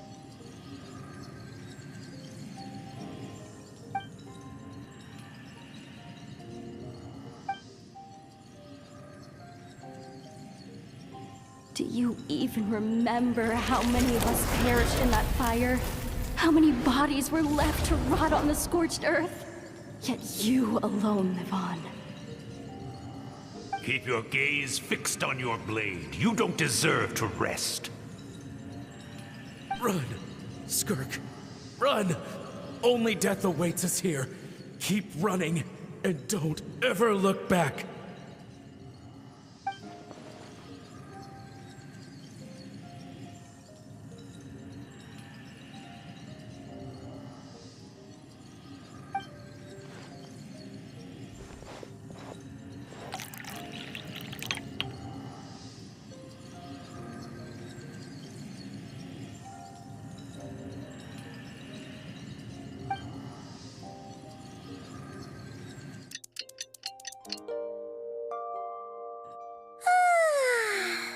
Getting an early night's sleep is the best. That bed was so comfy. Wait, Skirk? Have you been sitting out here the whole night? The bed's all yours if you want it.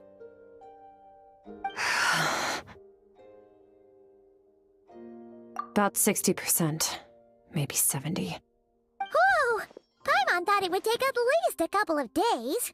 That was fast. No, not fast enough. That's 20% less than last time. Same training regimen, same intensity. Nothing felt different, but somehow the outcome fell short. No, I think the problem's with me. I need to meditate for the next 2 days. Deep introspection should help me find the issue. Ooh, sounds intense. We'll watch over you in the meantime, then. Thanks. See you in 2 days.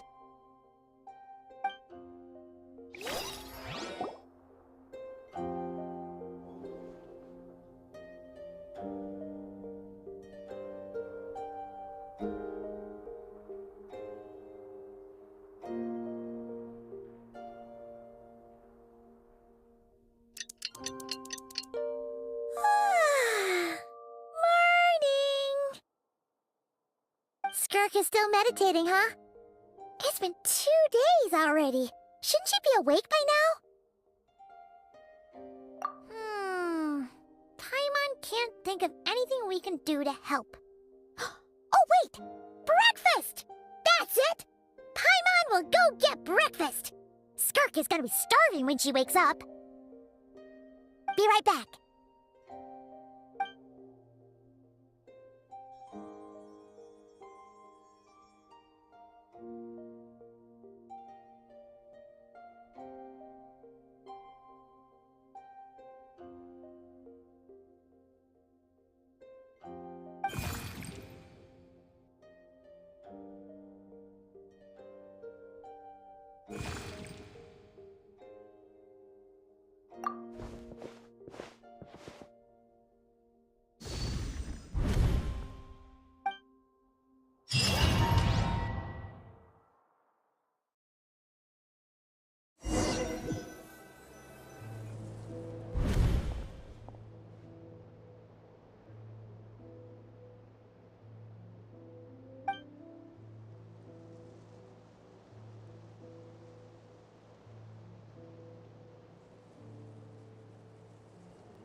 That's right. This is Skirk's inner world. Think of it as the threshold between the soul and dreams. This isn't your first time here, but what you remember is probably a space covered in darkness. I only managed to illuminate a small portion for you back then.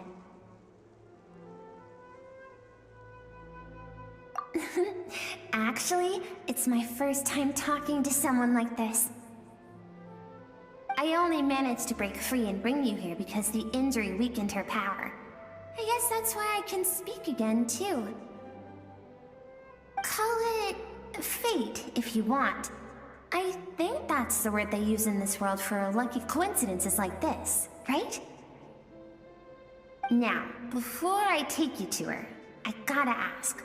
You're the first outside visitor to ever come here, so what's your impression of this place? Oh, you noticed. This river represents Skirk's strength. Strength accumulates over time. It is the summation of a person's lived experience. So this river is where all the fragments of Skirk's life should converge into a single stream of memories and emotions, flowing forward as one. But as you can see, this river has been severed numerous times. It's because Skirk doesn't like who she was in the past. When all she sees reflected in the river is a disgraceful shadow of who she was, she cuts through water and rock with the sword of reason, severs her connection with the past, and begins anew.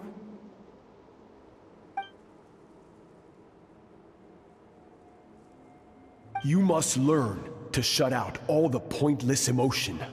Crush the self that makes you weak, and become master over your physical form. This isn't my first taste of failure or losing power. When you fall, you get back up again and become stronger. That's how it is.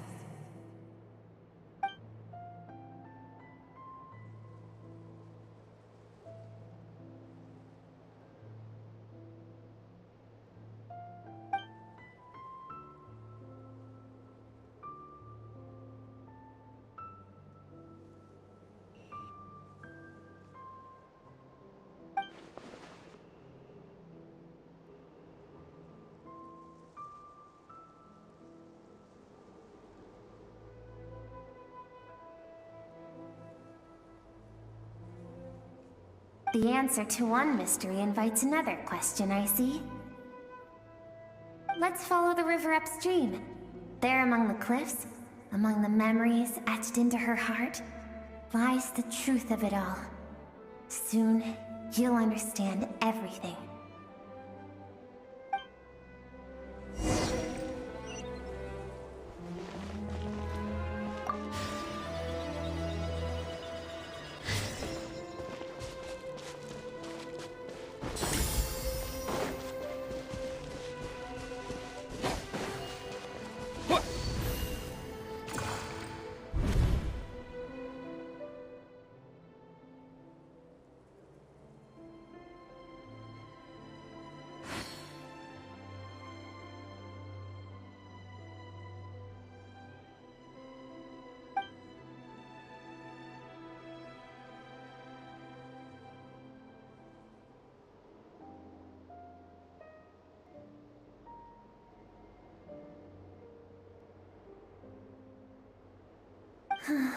I've always thought that, even when falling leaves don't come from the same tree, they can still form bonds of kinship when they meet.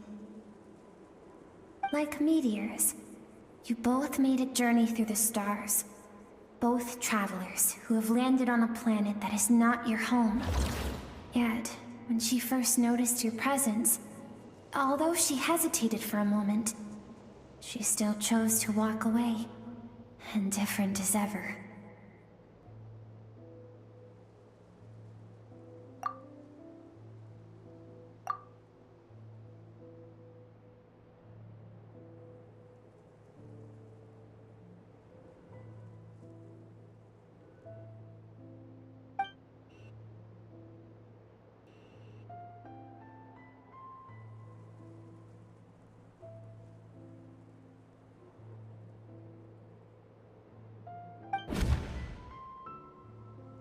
Seems like you've answered your own question.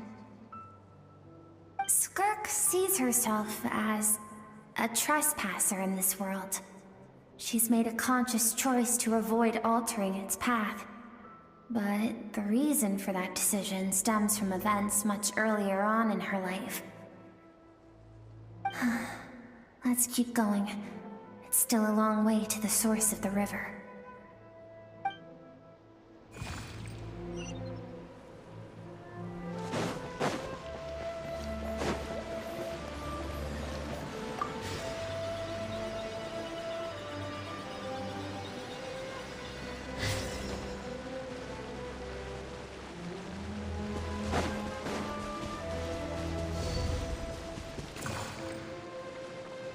You now have what it takes to wield immense power.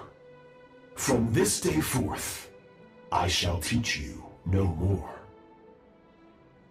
No one can become a worthy warrior through imitation alone. I have given you fangs and claws. Now, you must learn to hunt. You wish me to travel the world beyond on my own, Master? Indeed. Make new friends. Embark on your own journey. And piece together a new future from the shattered remnants of your past. We will still have contact through the abyss. But know this. One day, I will take the life you worked so hard to rebuild and reduce it to ashes. Just like the fire that haunts your mind. Why would you do that? I have told you before, fear is the catalyst for human evolution. You have tasted loss. You have known fear so deep it can be felt in the bones. But as living beings, we all have an instinct to detach from that which harms us. And thus pain dampens over time, and the acrid taste of fear becomes but a distant memory. Yet now, I have bestowed upon you the gift of fear eternal. It will drown you in the nightmare of your childhood, or it shall drive you to defeat me, whatever the cost.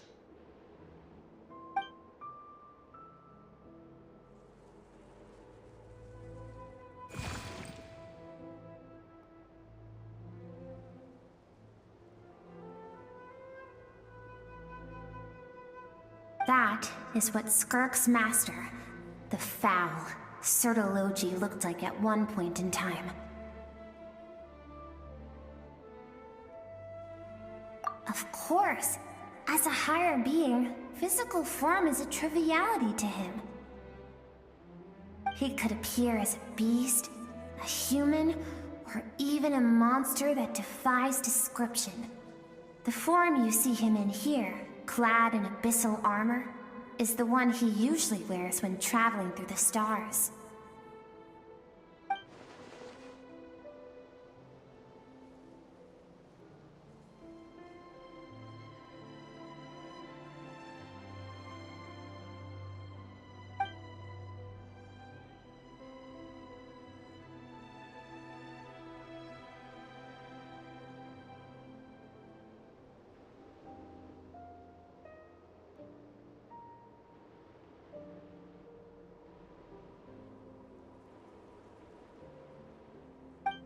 For certain reasons, I need to bridge the power gap between me and my master as quickly as possible.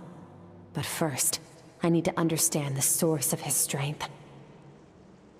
To do that, I need to follow in his footsteps, walk the path he once walked, and somewhere along the way, I'll find out how to defeat him. That is my sole focus and purpose.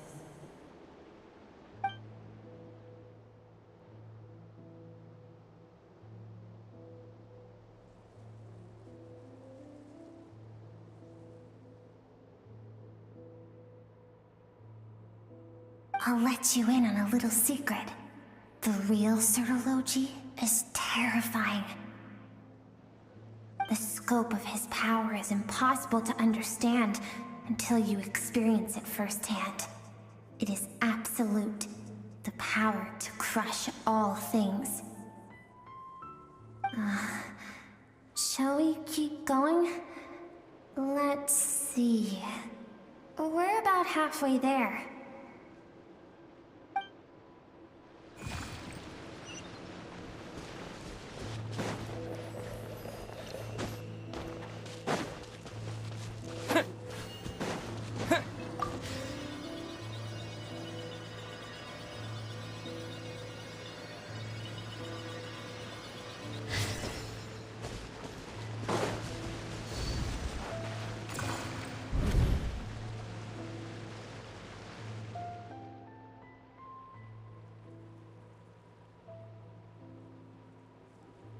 We've made it quite a ways already. This is Skirk, when she first began training under Certology. I have set your broken wrist. Tomorrow, you're to train twice as hard. No tears this time. Good.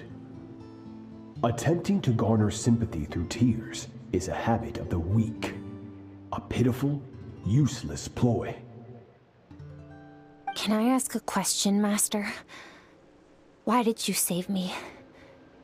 I keep thinking, maybe it would be better if I had died. I wouldn't be haunted by that fire all the time. I wouldn't have to go on like this. I saved you because I have a plan for you. It has been too long since I fought a battle that demanded my full strength, and I hunger for it. Every so-called genius and prodigy I have faced has crumbled like sand underfoot. Before me, even fate bends the knee. So, I will teach you everything I know. Train you by whatever means necessary, in the hope that one day, you might surprise me. But I don't want to draw my sword against you, Master. What you want matters little. Among the boundless sea of stars, the cries of the weak are but faint murmurs that disappear into the void. You of all people know that well. Yes, Master. From that day forward, all she knew was grueling training, emptiness, and fatigue. After some time, her talent bloomed, and she gained control over her emotions, like her master. How should I put it?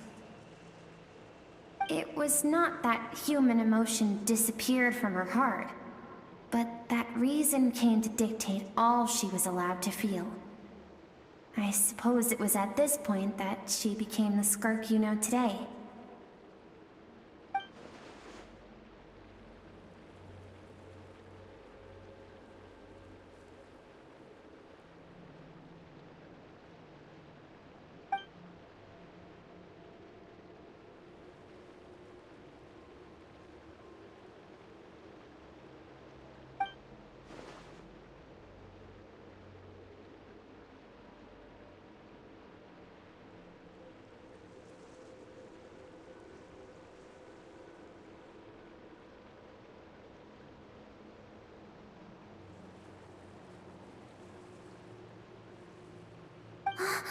We're nearly there.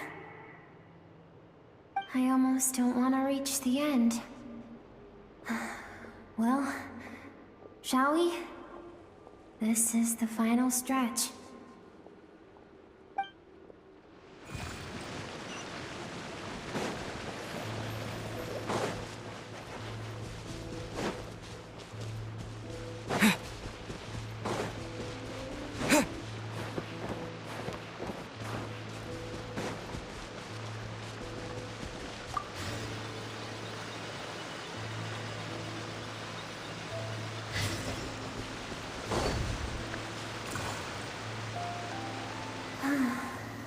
These are Skirk's happiest memories. What a simple and carefree time it was. Wisps of clouds dotted the sky. The sun bathed everything in golden light. And when song filled the air, not even the shyest of flowers could resist swaying along. This is Skirk's homeland. She was so curious about everything as a child. Always skipping school to go exploring instead. There was so much to discover. The treasures at the bottom of the sea. The secrets beyond the stars. And that merchant ship packed with adults wearing those strange clothes. Yes, the ship. That was the beginning of the end. It was a spaceship. When it arrived, the people that disembarked wore smiles on their faces and spoke of friendship. They claimed to be merchants from a neighboring planet, looking to establish trade. Skirk's parents, her relatives, her neighbors, everyone welcomed the newcomers with open arms and allowed them to explore the planet. To them, the visitors were guests and should be treated with hospitality. No one had any idea of what was to come. Several months later, an army of unknown origin arrived without warning and carried out a ruthless campaign to destroy everything and everyone on the planet. Skirk had skipped school that day, like so many times before, so she was not caught in the immediate wave of destruction. But when she came home that day, only fire and ruin awaited her. Countless people cried out to her for help. People she knew and loved. Friends and relatives. The little girl who lived next door. The shop owner with the bad leg. The bad-tempered teacher she had made fun of just that morning. Their lives were discarded like worthless trash as the fire consumed one life after another. Skirk was helpless. All she could do was run. And so she did. She kept running until an unexpected figure crossed her path. If Sertology hadn't been there in that moment, the fire would have claimed her life too. And there she would have remained, left to rot in the scorched earth, with no answer as to why any of this was happening.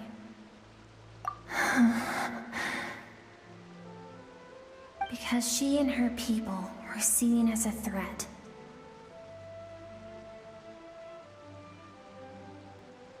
As the initial merchant ship explored the planet, they discovered that it hadn't always had the condition to support life. Yet there was evidence of human activity, even during the periods of extreme heat or cold in the past. Further research revealed that, over time, the people of this planet had evolved the ability to adapt to any type of environment or energy source. For that reason, the outsiders viewed them as a potential threat, and decided, senseless, isn't it? Deemed a threat because of a gift they didn't even know they had. Perhaps it was their own innocence and kindness that doomed them. But in the end, that was lost to the blaze as well. if those with power get to decide good and evil, then all you can trust in is the sword in your hand. And so, before death could claim her, she ran. She ran and never stopped.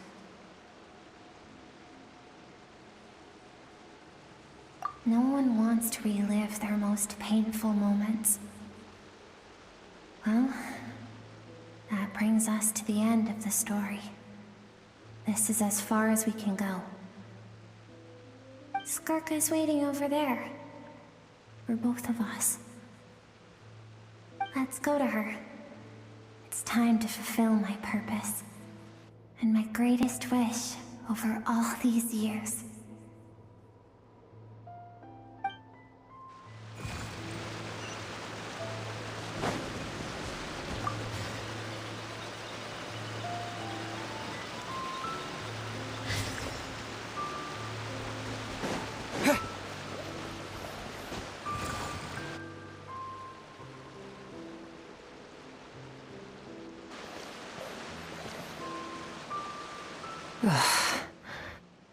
So all this, just so you could bring him here. I have things to say to you. Well, to me. I want someone to witness our reconciliation, even if it takes an argument to get there. And he is the best choice in this moment. Her suppressed emotional self. The version of herself she keeps locked in the recesses of her mind, stifled by reason.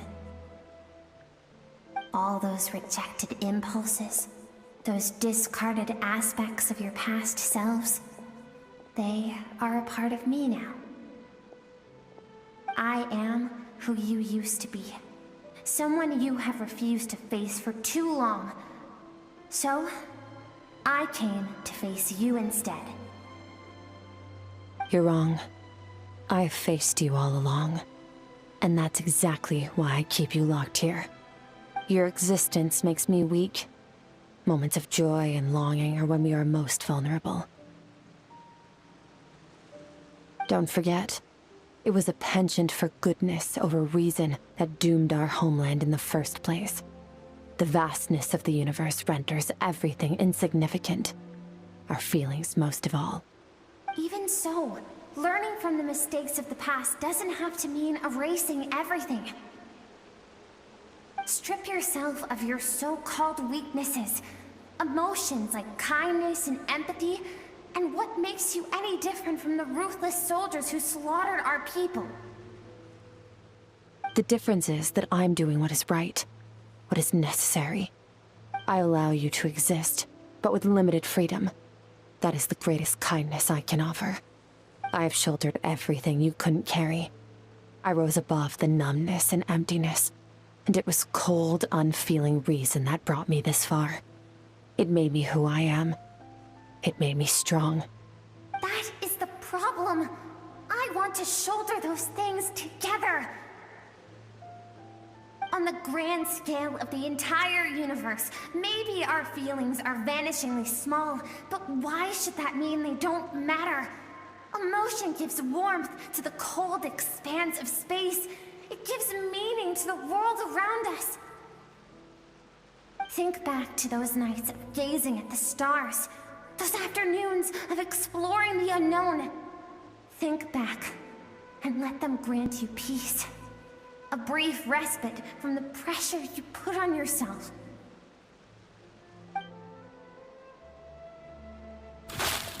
That isn't what we need. It's exactly what we need.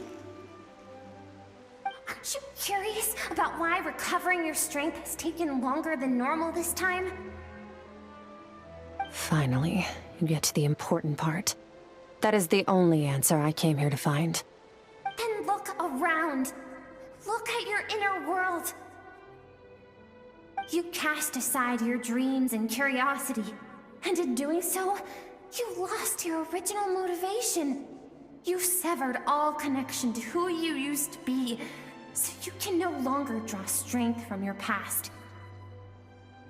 Now, the only things driving you forward are fear and survivor's guilt. But these cannot take you far enough. And so, this river, the source of your strength, grows more polluted by the day. And you think that means I should seek help from a weak little thing like you?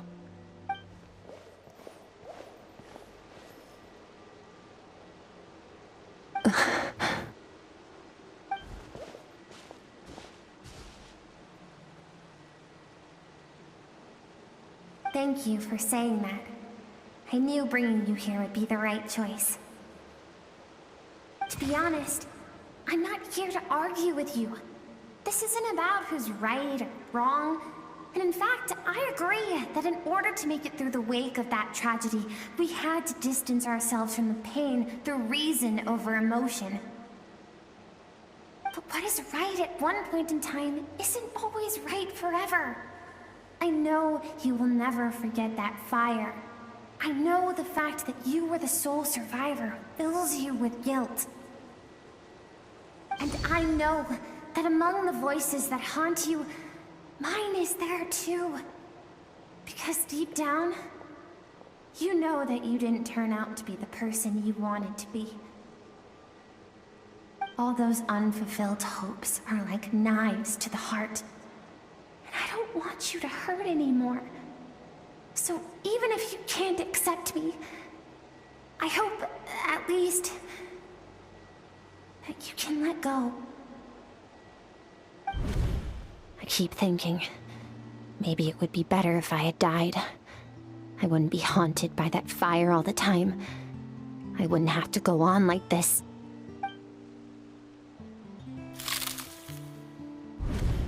Your dad and I, we're not afraid to stare death in the face, but we need you to survive.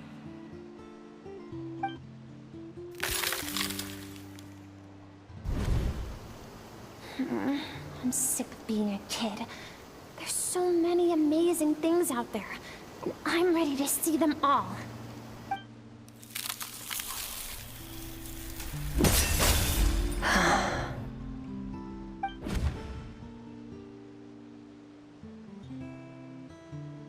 I remember. There was a song Mom and Dad always sang when we went out to fetch water. Dancing water.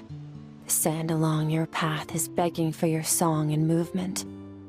Will you carry this burden with you on your journey? I am not the dancing water, and you are not the burdensome sand. But if this is your wish, then I will carry you with me until the end. Thank you. I should be thanking you.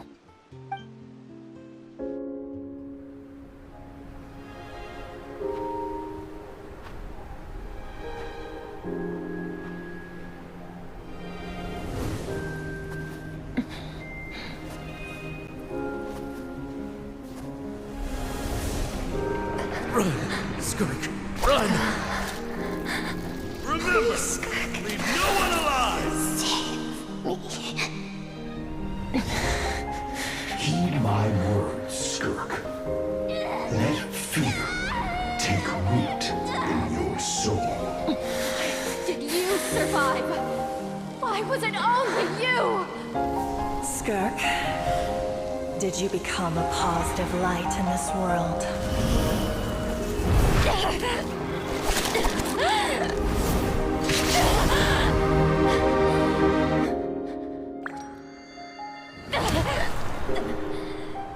Hey, this doesn't have to be the end.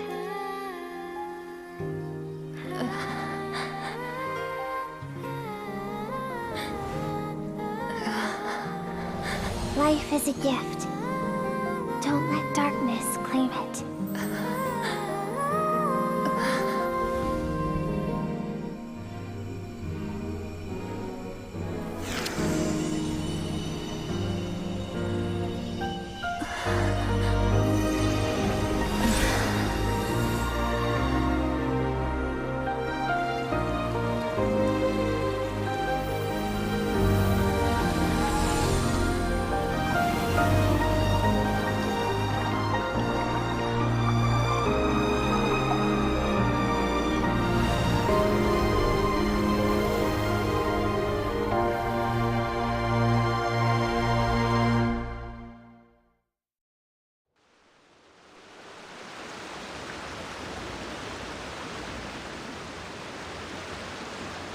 So, you saw my memories then.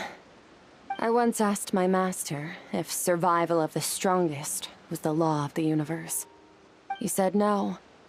But in a world without order, those with no moral boundaries tend to be the ones who survive. That's why, after hearing his answer, an idea came to mind. An idea that, one day, I would create a new world order. One in which there would never be another tragedy like that fire. One in which power was not the law of the land. But that means I must defeat him. Because my master, Sertologi, is, at the core, a defier of all rules and order.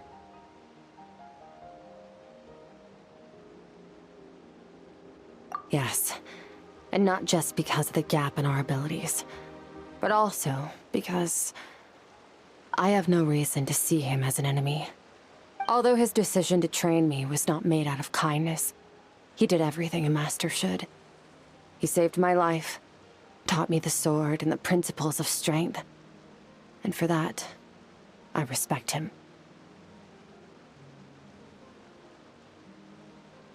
I know, and it's not something I want. But Master never goes back on his word. I have to treat everything he says as a promise. He's no longer into that, but he sends me messages through the abyss every now and then. Most of them are simple greetings, or an answer to one of my questions. Every time I hear from him, my heart skips a beat. And I wonder if this is the moment where he'll finally appear before me and tear down everything I've built to pieces. Maybe that means I do live in eternal fear, just like he said. Yes, I respect him, but I'm also afraid of him. And for that reason, the pursuit of strength consumes every moment of my life.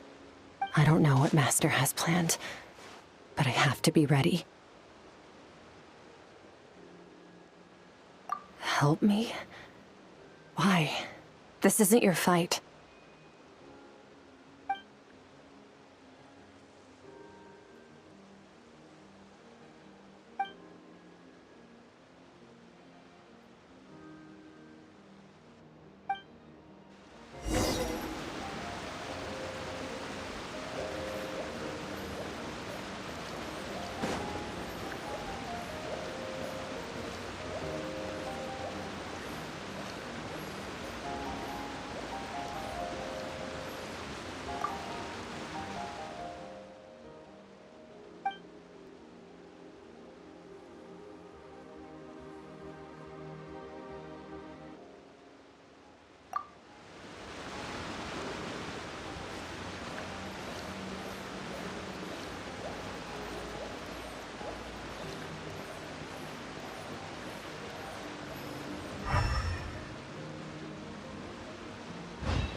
Oh, you're finally awake! Honestly, Paimon was gone for like 2 seconds and then she comes back and finds you both unconscious? Oh, you scared Paimon half to death! You're both okay, right? What does it look like?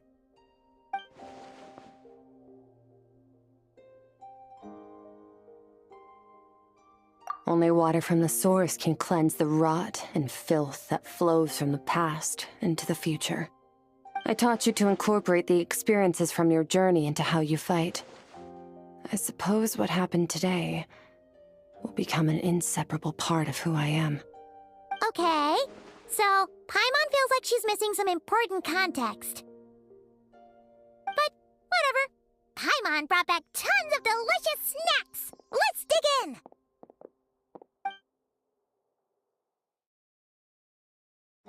All right. It's about time we finished what we started. We're gonna deal with this thief for good, right?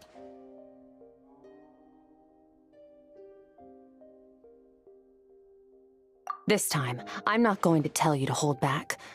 But having digested even more power in the meantime, he's going to be tougher than before. The good news is, we have no reason to pull our punches this time. So, let's go. Same place as last time.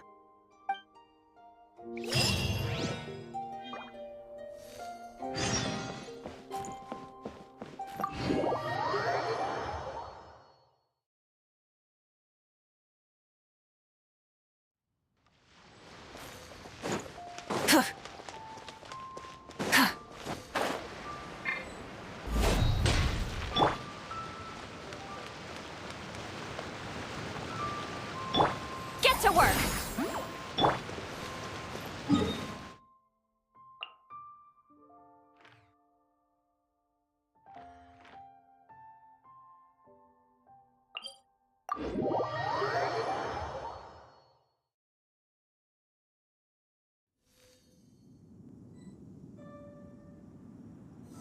Light it up!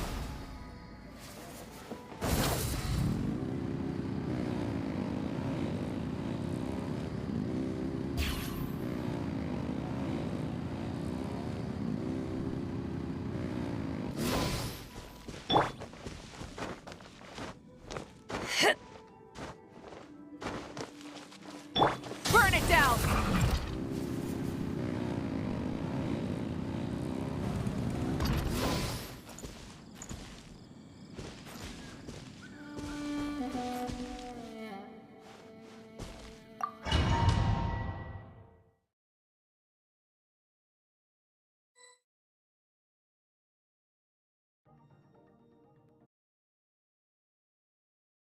The fog is gone!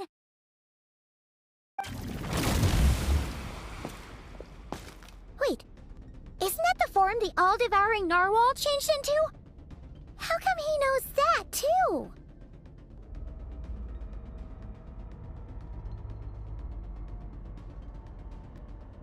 Really? So, you're telling Paimon that giant whale and this guy can both turn into the fowl? How does that work? It's a subconscious instinct. Any intelligent being who longs for his level of strength is bound to mimic his appearance. It's a natural response after encountering someone as powerful as Master.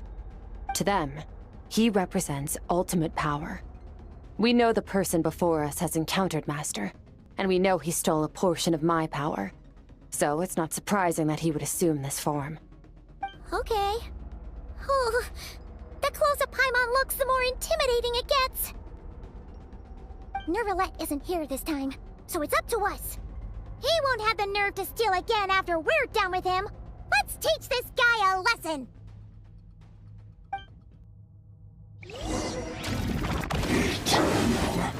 Infinite, everlasting. Bombs away! Merciless. Paradigm shift.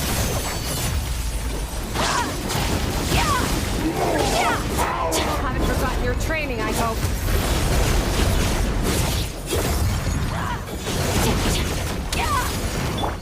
Go! Yeah!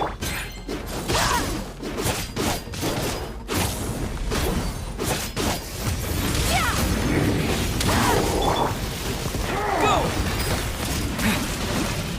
Go! Water jet! Yeah! Go!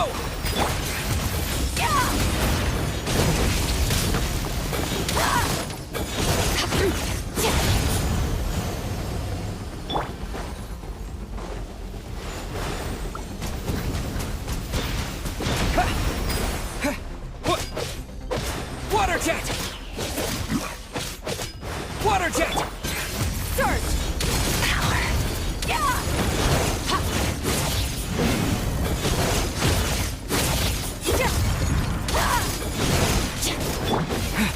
Water jet!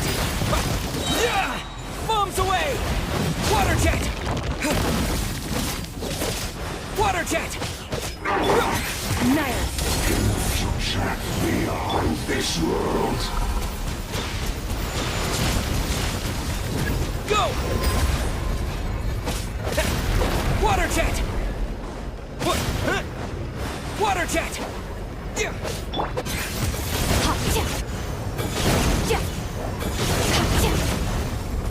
Power. Go!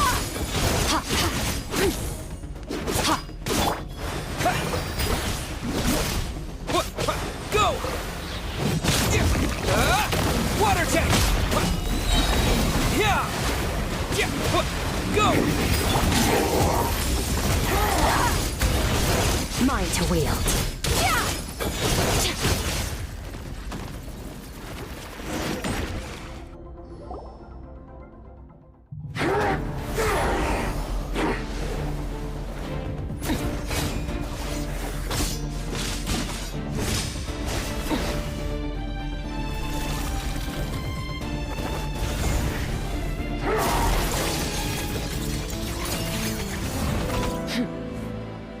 Haven't had enough of my power.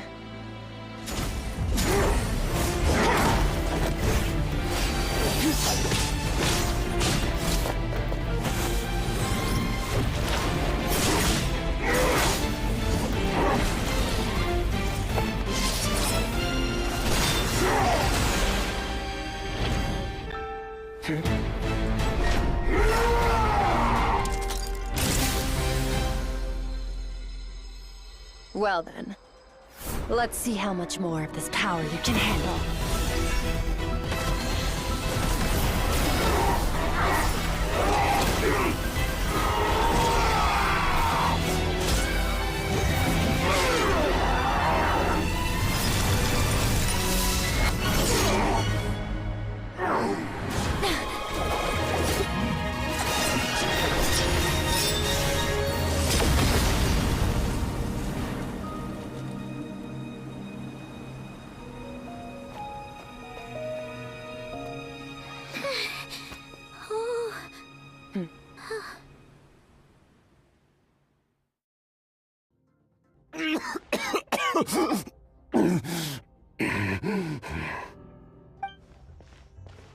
Well, have you come to your senses?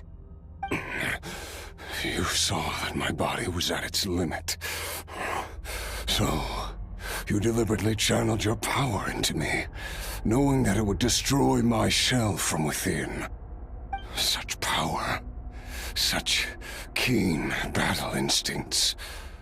So you must be... Skirk, Sertologi's disciple. How long has it been? How long has he been away from Tevat? Hundreds of years. Hundreds? Sorry. It's a lot to take in. I should introduce myself.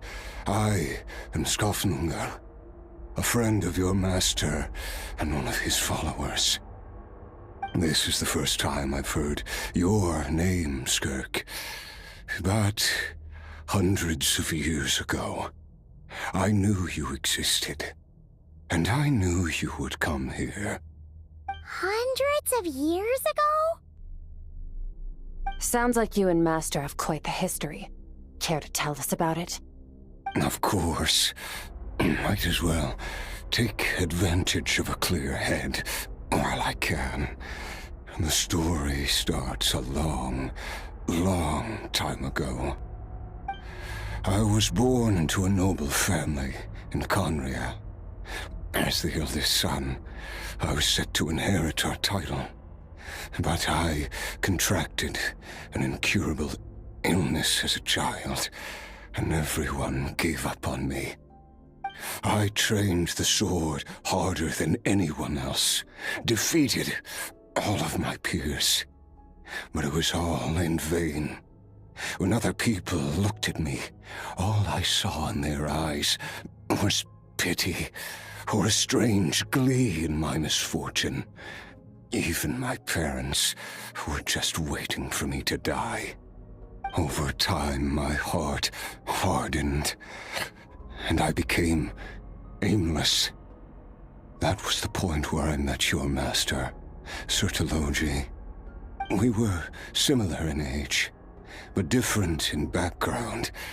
He was born in prison, the son of criminals who had been sentenced to death. He spent his childhood wandering the streets, facing more criticism than the literary works in the Universitas Magistrorum. Yet, he always wore a smile on his face, as if kindness and malice were one and the same, and he could not see the difference. I still remember what he said to me when we first met. You need to fight to survive. Even if it's a losing battle, it should light a fire under you. How can you sit back like this and go down without a fight? That does sound like something he would say. He was the first to acknowledge that I was worth something, and he inspired me to keep going. When we sparred together, it was the first time I'd actually felt the thrill of combat. When I was 10, he stole forbidden research materials and managed to cure my illness. It was like there was nothing in this world he couldn't accomplish. When it came to the human form, he was always intent on pushing the boundaries of possibility. But somewhere along the way, I fell behind. My talents were nothing compared to his, and at some point, I realized he had pulled so far ahead, I was too embarrassed to even ask him to spar. After his grand endeavor was successful, he sought me out and said to me, "This planet no longer holds anything of interest to me, so I'm leaving. But first, I have an offer. I can use a power I have just refined to break the curse of immortality for you. Your death was once what we worked so hard to prevent. But the immortality you now face is a different kind of pain altogether." I'll pass. Immortality doesn't sound so bad to me. Since I can't die, it means I have an infinite amount of time to get stronger. Maybe I'll finally catch up to you one day, and we can spar like we used to. Are you sure? I cannot say when I will return. Your body, or rather, your soul, might not be able to withstand this curse. All I can do is try. After all, a wise man once told me, people need to fight for their own survival. Wise indeed. Nevertheless, if you grow weary of the pain of immortality, and wish to experience a good sparring match before you wither away, seek out my disciple. Disciple? Never thought I'd hear that word coming from you. Nor I, but Vedifenir said I was destined to find a disciple out there in the universe, and bring her to Tibet. You know as well as I, Vedifenir's prophecies are never wrong. Well, now I'm curious about who this disciple of yours will be. All Vedifenir said was that one day, the stars shall bow in her honor. Sounds pretty impressive. Of course. Only the most outstanding people would have the right to become my disciple. Still self-assured as ever, I see. But you're not wrong. I'll be leaving then. Oh, and if you are serious about getting stronger, I left you a little gift in the primordial sea. As I've said before, walk whatever path you want. Freedom means even the wicked get to make their own choices. Waiting for me in the primordial sea was the all-devouring narwhal, already beaten into submission by Sertologi. In its weakened state, I was able to cut off part of its flesh and sew it into my own heart. Your heart? That sounds like torture! How did you even survive that? Because, of course, I bear the curse of immortality. So, you used the curse to turn yourself into a vessel for power. Even with that whale's ability, devouring power like that is not something the human body can withstand. With your body and soul constantly at the breaking point, it was the curse of immortality that sustained you. But that is not the path to strength. You have to pour your heart into it, work for it, dream of it. Instead, you stole something that didn't belong to you, and it backfired. You're right. I should have known better, but I had already pushed myself to my limits, and he was still miles ahead of me. So I had to take a leap of faith. I miss your master. I miss the days when we were all together, troublemakers without a home. I don't regret the choice I made. But if you'll allow it, I do want to apologize. To both of you. After the beating we just gave you, I think we can call it even. You're an interesting one as well. Sertologi's disciple. That's a lot to live up to. It can't have been an easy experience. I know what he's like. He rules with an iron fist, using despair and fear to force you to catch up to him, all the while standing ever out of reach. We're like mountain climbers in the dark, never knowing how much higher we have to climb, or when we will see the sun again. True. But I made up my mind long ago. No matter how dark it gets, I will not give in to despair. I will overcome it. Besides, after hearing your story, I suspect what Master really wants is not a battle that demands his full strength, but rather a defeat without regrets. Oh?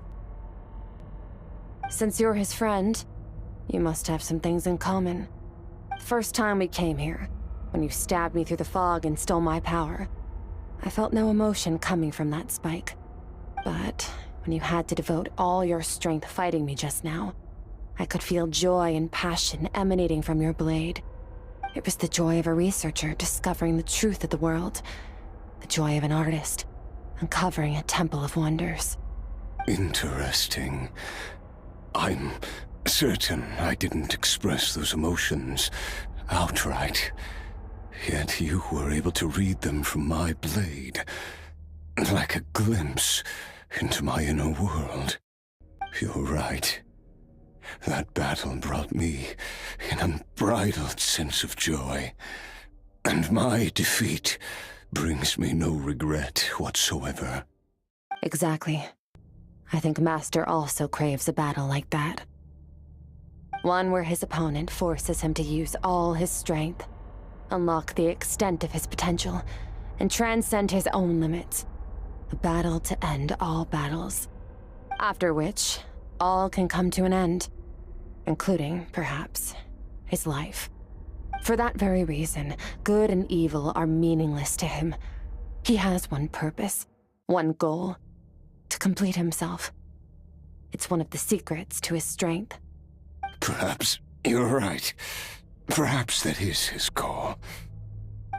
What a battle that would be. Oh, to witness such a...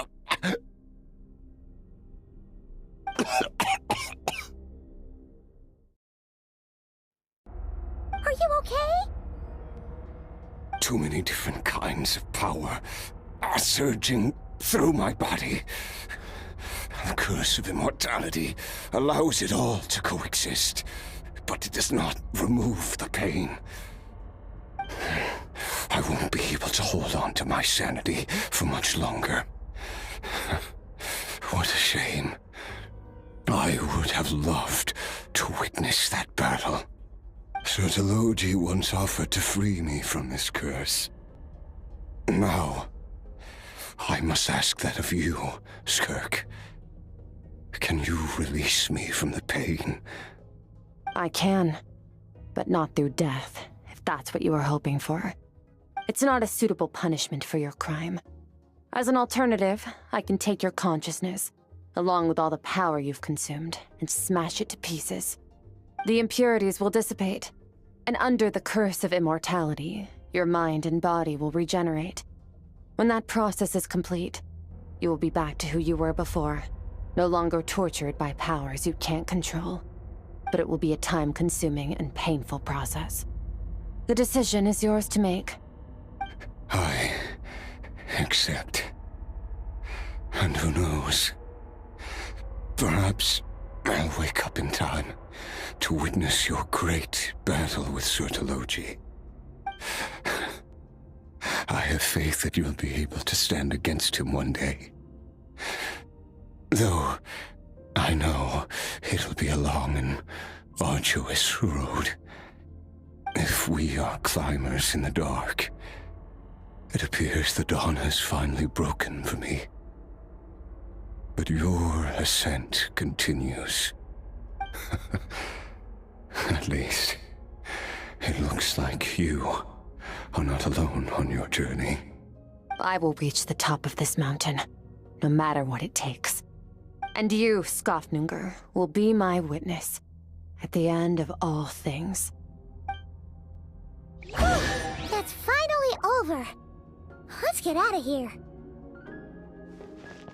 Huh. At least we don't have to make a mad dash for the exit like last time.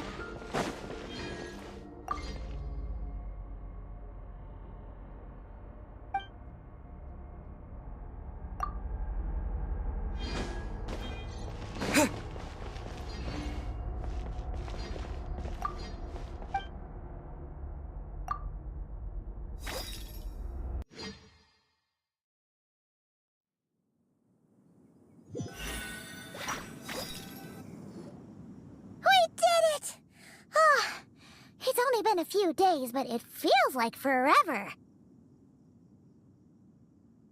Once again, we've proved there's nothing we can't overcome. We're just that awesome. Wow, you sound even more confident than usual. Guess you really have become stronger. Today sure went by fast. It's night already. Oh wait, that reminds Paimon.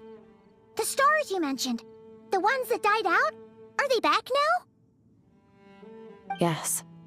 The power Skofnunger stole has been returned. So, the stars have regained their light. Great! Huh, it's crazy that you even noticed their light was gone. There are so many stars in the sky. If a few disappeared, Paimon definitely wouldn't be able to tell.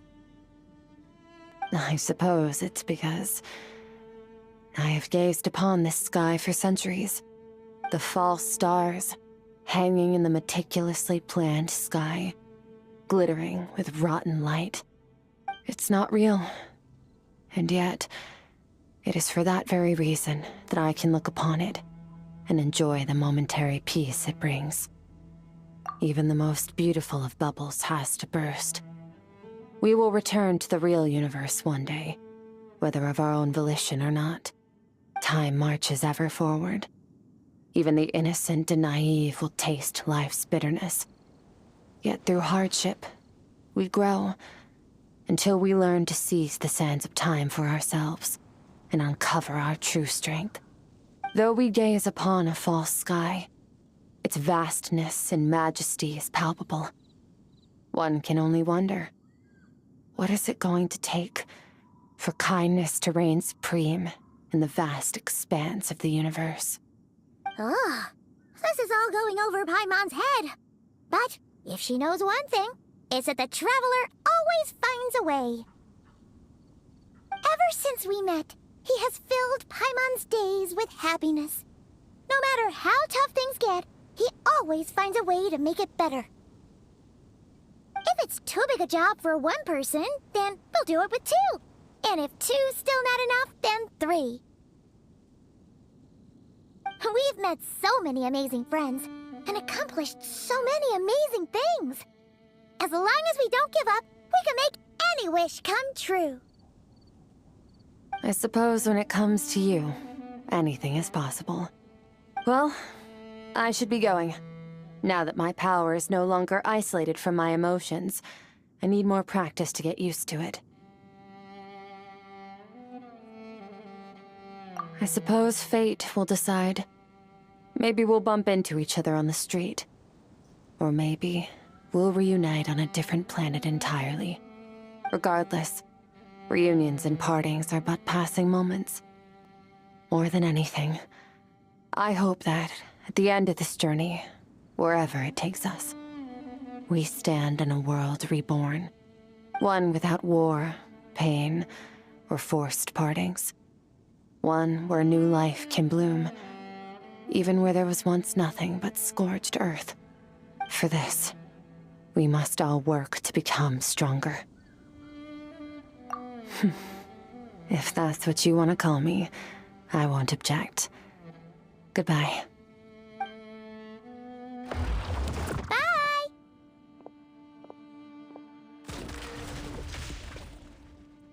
Is it just Paimon, or is she being nicer than before?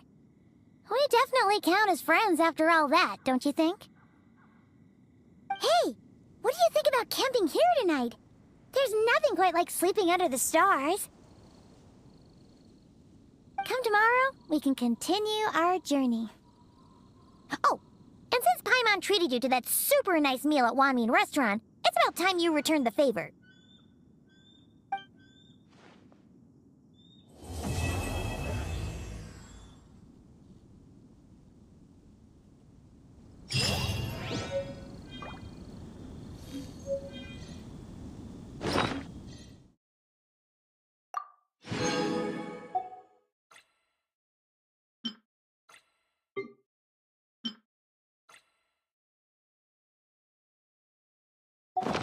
Exploration and...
Rise with the sun!